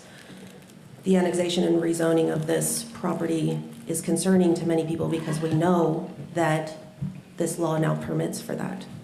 Are we annexing so that we can have utility upgrades that will benefit Liberty Utilities? Do you know? So a lot of these utility questions really were answered at the previous council meeting. Regarding the way the Senate Bill 4 would work and how the Public Service Commission works on that, these upgrades have to be paid for by this user. So yes, Liberty would be charging them, saying, hey, if you need this, you've got to pay us for it. That's exactly how Senate Bill 4 works. That's where we've even had some state representatives come out in support of this, saying, hey, we've got the protections in place for you on this. Bob Bromley, who serves on that committee, has even provided information about that. The same thing with Missouri American Water. They even said, if this is an open system, we couldn't do the water for this. Closed? Absolutely. So I'm not trying to sound rude in saying this, but there were a lot of these things that were answered previously, but I think people have had the emotion in this whole situation that if it wasn't in the echo chamber what they were wanting to hear in the moment of, hey, we're just not going to do this, people didn't really tune into as much of that information. And I would really encourage you to go back and watch that first council meeting where there were people who spoke in favor of this and provided some of their service information, what they do, because Missouri American Water even stayed for not just the annexation portion, but the rezoning portion. I'm sorry, she had like 2 minute 45, I think. Mr. Jackson, I was there all night. I left at 1:30 in the morning with the rest of you. So I don't need to go back and rewatch it. It is extremely disheartening.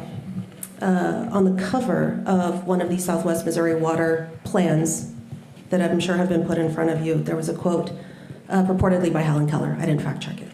But what she is credited as saying is that the only thing worse than being blind is having sight but no vision. And I am afraid that as a community, we have tried to get you to see. And as far as vision, I think, I just hope this doesn't turn into something that we are all going to regret. Thank you for your time. Thank you.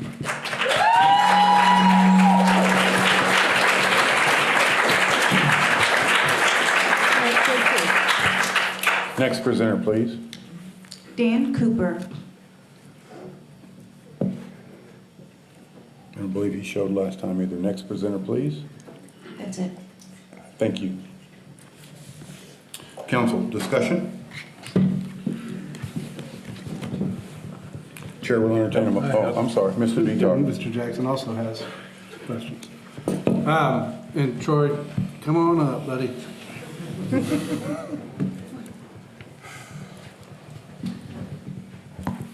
So all that we don't know, we're rezoning it, and I know that we're just to the core of the fact that we're rezoning to M2 heavy industrial. That being said, without even talking about what type of or a specific business it's going to go in there, you know, we have a hard job, and whether you guys believe this comment or not, but we've got to balance growing and expanding and doing and getting better things and attracting better jobs. We've got to balance that with the protection of citizens, right? And so we have to do our research and listen to people and talk to people and do all these things. So in this situation, and I don't know, I've heard talk of, you know, if we have all of this acreage, that the developer doesn't have any plans to use all of it. Is there a way that we can do, well, on a PD, does that give us some benefit? Is that going to, let's have the discussion about the plan development, but then I also just want to talk to a lot of people out there in that south end of it, maybe all the way to 32nd Street or the Newton County line. Is that something that would be the buffer zone? Can we set up something like that? If this developer isn't going to be using all this property, I'm just trying to think of, and I know that there's buffers out there, and 1,000 feet setbacks or 250, or I can't remember what it was, but 750. I didn't know if that would affect, one, if the developer's going to come in. I just want to have this discussion around the plan development, because I think it's worth talking about. Sure. And Ms. Collins brought up some good ideas. The plan development under this current code, and it's depending on what you do. Site plan, it's just a site plan approval. That's administrative approval, so it doesn't come back before this body, or it's not a public hearing as well. If there's a site plan with a regulating plan, which identifies actual items, performance measures, that will come back before this body as a public hearing. So some of those, you know, a lot of this information that we're referring to tonight on plans, that is done, but it's done during the permitting process. There's been several industries we did not allow to come to Joplin because they used too much capacity over sewer. They didn't have enough electrical capacity, and we look at that every industry that comes to Joplin. We have these studies, we look at, can we provide those services? Can we provide that infrastructure? Can we provide those utilities sufficiently? I mean, we don't want to allow anyone in here that uses up all our capacity, because we stop growing, and we are continue to be a growing community. And I think for me, I guess, I'm sorry, let me reframe the question. It's not necessarily about, maybe we can talk about the wildwood restrictions it has on it, but when we're looking at putting, I know that I've talked to Mr. Punjiv about, like, you know, there's going to be a barrier, but, you know, is there going to be enough of a barrier between the residential side on the south side? If they're not going to be planning on using that acreage, is that something you can just, and throw a small forest up there? I don't know what it looks like. I'm just trying to figure out, is that something that we could put in, like, at least that part? A lot of it depends on the performance of those, whatever's going in there, or whatever, like noise, for instance. Right. We have a setback, so many feet from a residential area for industry. Sometimes that's dictated on the noise they produce. It says in our code right now, it cannot be more than 45 decibel levels within 50 feet of a residence or residency zone property. So a lot of that, they would have to put it back further to meet that 45 Sure. decibel threshold. There's also buffering requirements. Sometimes noise can be mitigated by buffering. We do that when we use our CDBG funds for housing and they're close to a active railroad. We've used buffering techniques to dampen the sound as well. Yeah. So it really depends on the layout and what these studies show during the permitting process on how that's going to be developed. Okay. I'm just trying to ask the questions because I think a lot of people have their concerns for it. It's not, I mean, I'm trying to. I'm not necessarily suggesting this, but if there's a piece that's not going to be developed to the south, you can let it remain residential. That would be a buffer. Well, If they're not going to opposite of develop what we're it. hearing, but yeah, sure. I just want to take a look at that because I know that I have sat outside of a data center a couple hundred feet away and it's not loud. But, you know, talking about just the sight of it, if you're living in that residential, right, and looking at some of those things, is that,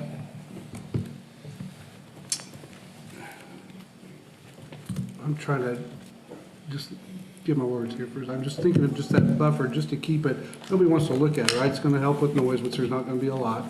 It's gonna help with any light pollution, right? So we're taking, those are a lot of the concerns I hear, is noise, which I know it's not noise, light. I don't know what the light looks like because I was there at 11:30 in the afternoon and it wasn't there at 11:30 at night, so I don't know what that looks like. I'm just trying to kind of find this, maybe this common ground that we can all agree on, right? So it's not just wide open, because the one down in Pryor is just, you're just looking at it. And they're not, Yeah, I guess the point is that if a data center doesn't go in there too, if say a protein shake maker were out there, you know, that's gonna be a lot noisier. With a cereal maker out there, that's gonna be a lot noisier. So whether this project goes through, what's the next one? That's kind of what I'm just even thinking past that. And I don't know if this will put you at ease or not, but, you know, all the industry in town, 95% of them, I probably don't even know how the sausage is made in the building or the product is made. But I do know how to control noise. I do know how to control glare. I know how to buffer these industries, because we do that all the time. So let me ask you that, and on if there's, I truly believe that the noise is not going to be an issue. They've got to, you know, they're building it here. All the research I've done talking about if this is that, they've got to build it in like a concrete vault, basically. Is that something, if there is glare, that we can go back and ask that property owner to, hey, we're getting a lot of glare, we've gone out and taken measurements? Is that something at that point we could have some? Right, actually, they have to show us how they're going to meet our requirements before they build it. Okay. Yep. Well, these are, I think, a lot of the questions people wanted answered. And we have meters that can identify photometrics. I got a light right across my street that shines right into my kitchen window. And I'll go blind some nights. I would like to take it down, but it's great for security. Okay, thank you, Troy. I just want to get out and kind of have that. This is the open meeting. We're asking the questions and doing the things and talking about that. So thank you, Troy. Thank you, Mayor. Mr. Jackson. Troy, sorry. I tried to give you the point. You know, currently we already have industrial areas here in the city that are zoned into. One of these data centers could go on up there tomorrow. There would be no zoning changes they'd have to go for, right? That is correct. It'd still have to meet all the requirements of AM2 district of what we discussed, but if there was enough available property zoned into, already zoned into, they could. If the property owner desired to sell it, right? Yes. So, you know, we talked about the what ifs. The what if is just, it depends on you're good. I won't bug you anymore. But it all comes down to who does the property owner make a deal with? We don't get to tell Mr. Pinju or anybody, you can sell your property to these individuals, but not that individual. It doesn't matter how many people come to a city council meeting. That's just something we don't have the right to. That takes people's rights away. The city council doesn't have the right to do that. If I put my house on the market tomorrow and I find a family who wants to buy it, my neighbors don't get to take a vote, come to the city council and say, you gotta stop Mr. Jackson from selling his house to these people.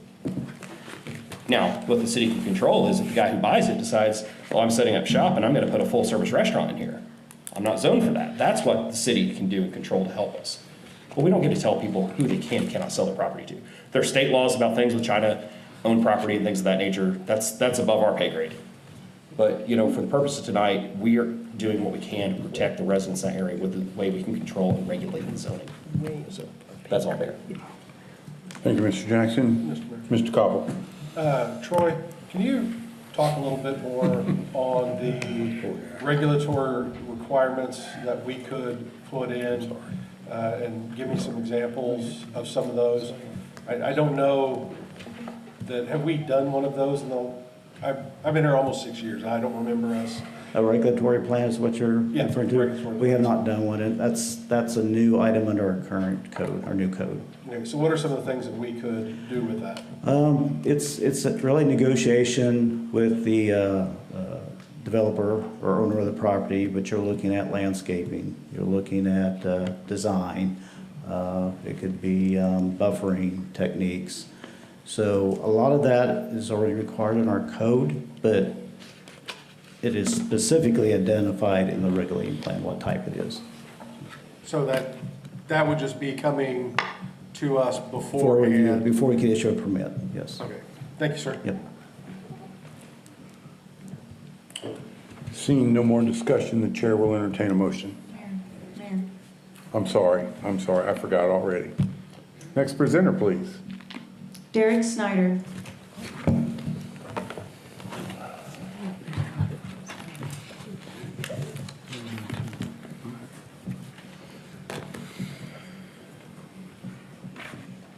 Good evening. You'll need to state your name for the record, and you'll be given 3 minutes. Derek Snyder. Thank you, council. Thank you, Mayor Cortez. Thank you for your time and diligence that you put into this issue, both for the annexation question and for the rezoning. I just want to address, if I can, a few things. I know most of you may recall that I sent you a letter on January 21st after your last meeting on these issues, pointing out some things that I thought were incorrect information. I've spoken with a few of you about some other things that I thought were incorrect. We're past the annexation question now. You're on to the zoning, but I do want you to understand the idea that you have to rezone specifically because that's what the applicant has asked for, just because you annex the property. You know as well as I do, because I pointed it out in your own code, that you don't have to. You don't have to accept what the applicant wants. I also want to clarify a few things just real quick. The Wildwood Ranch covenant restrictions that you referenced, those aren't covenant restrictions. They're not recorded. That was a master site plan that was part of the annexation agreement that was signed in 2009. That's not binding on the property if Mr. Pinu doesn't want it to be binding on the property. So whoever he sells it to doesn't have to abide by that. In fact, those weren't provided to us when we bought our lots in the subdivisions that Mr. Pinu developed. And he developed residential subdivisions out there. That's what he developed. He didn't develop things for industry. That brings me to my next thing, and that is, Councilperson Jackson, you indicated that this has been advertised as industry for 20 years. No, it hasn't.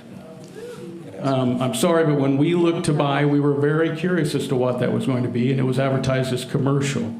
So it was, in fact, in the mixed-use plan that was presented, that was the idea. It was going to be some residential, multi-levels of residential and commercial. It wasn't going to be industry. That only happened in maybe the last few years. No, that is true. I'm sorry. I bought the lot out there, and I did my due diligence. You're asking to rezone this, or it's been asked for you to rezone this from a residential, because it came in that way, to M2, the most intrusive land use possible. And it abuts residential neighborhoods to the south and to the east. Now, I know Councilman Tatar has asked about buffer zones, and Mr. Bolander has tried to address that. The best way to address that is to have a plan presented, at least a concept now, so you can know what is really being proposed. Because if all of you stated, or some of you, it may not be a data center, but any use allowed under this heavy industrial could go there. And would you want that in your backyard, Councilman Jackson? So those are the protections that should be in place. Now, I know there's a regulatory plan that's going to come before you, but again, we don't have any guarantees on what protections will be in there. Councilperson Carlin, you said we have to annex this in so we can control it, but then you tried to acquiesce that authority by saying Mr. Pinu's Wildwood restrictions and covenants would be even more restrictive, and they won't. And they won't be binding by the city. Mr. So I encourage you. Your time has expired. thank you for your time. I just encourage you to think about what's appropriate next to residential use. Thank you. Mayor. No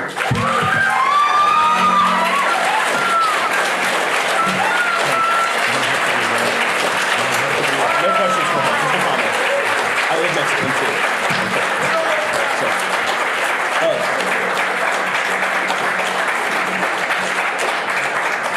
Mr. Schneider, I live about a block and a half from M2 zoning. So just. You want me to address that? No, you asked me a question, I was answering. I live a block and a half from it. Thank you. You want me to address it then? No, you asked me a question, I was answering for you, sir. Councilman has said he doesn't need you to address that. Okay. Thank you, Mr. I answered your Schneider. question for you. I live a block and a half from it too. I think I addressed yours. Thank you. Council, Madam Clerk, is that the last presenter? Thank you. Council, without further discussion, the chair will entertain a motion on Council Bill 2026-257.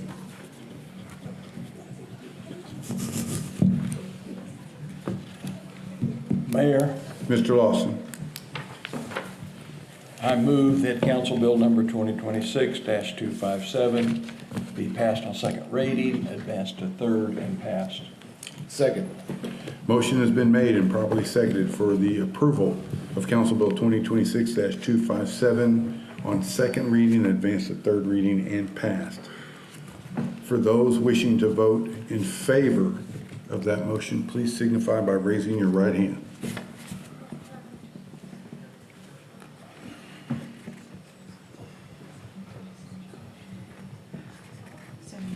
Seven in favor. Thank you. Those wishing to vote in opposition of that, please signify by raising your right hand. 2 against. Thank you, Madam Clerk. That motion carries 7 in favor with 2 against. Unfinished business? We have none. Mayor. New business? Mayor, I would like to congratulate Joplin Expo this last weekend on their home show. They had over 10,000 people go through the home show this weekend. That is a big deal. Mayor, I apologize. We had one person who signed up under new business. Under new business? Yes, they were under the Please deadline. call that individual. Aaron.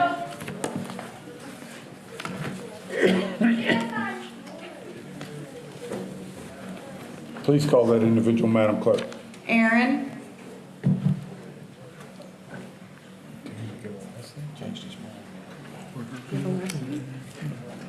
I don't see anyone. We're going to close that opportunity, Madam Clerk.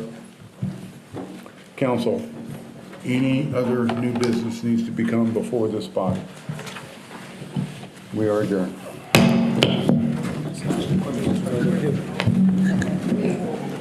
My parents' old office was owned in too.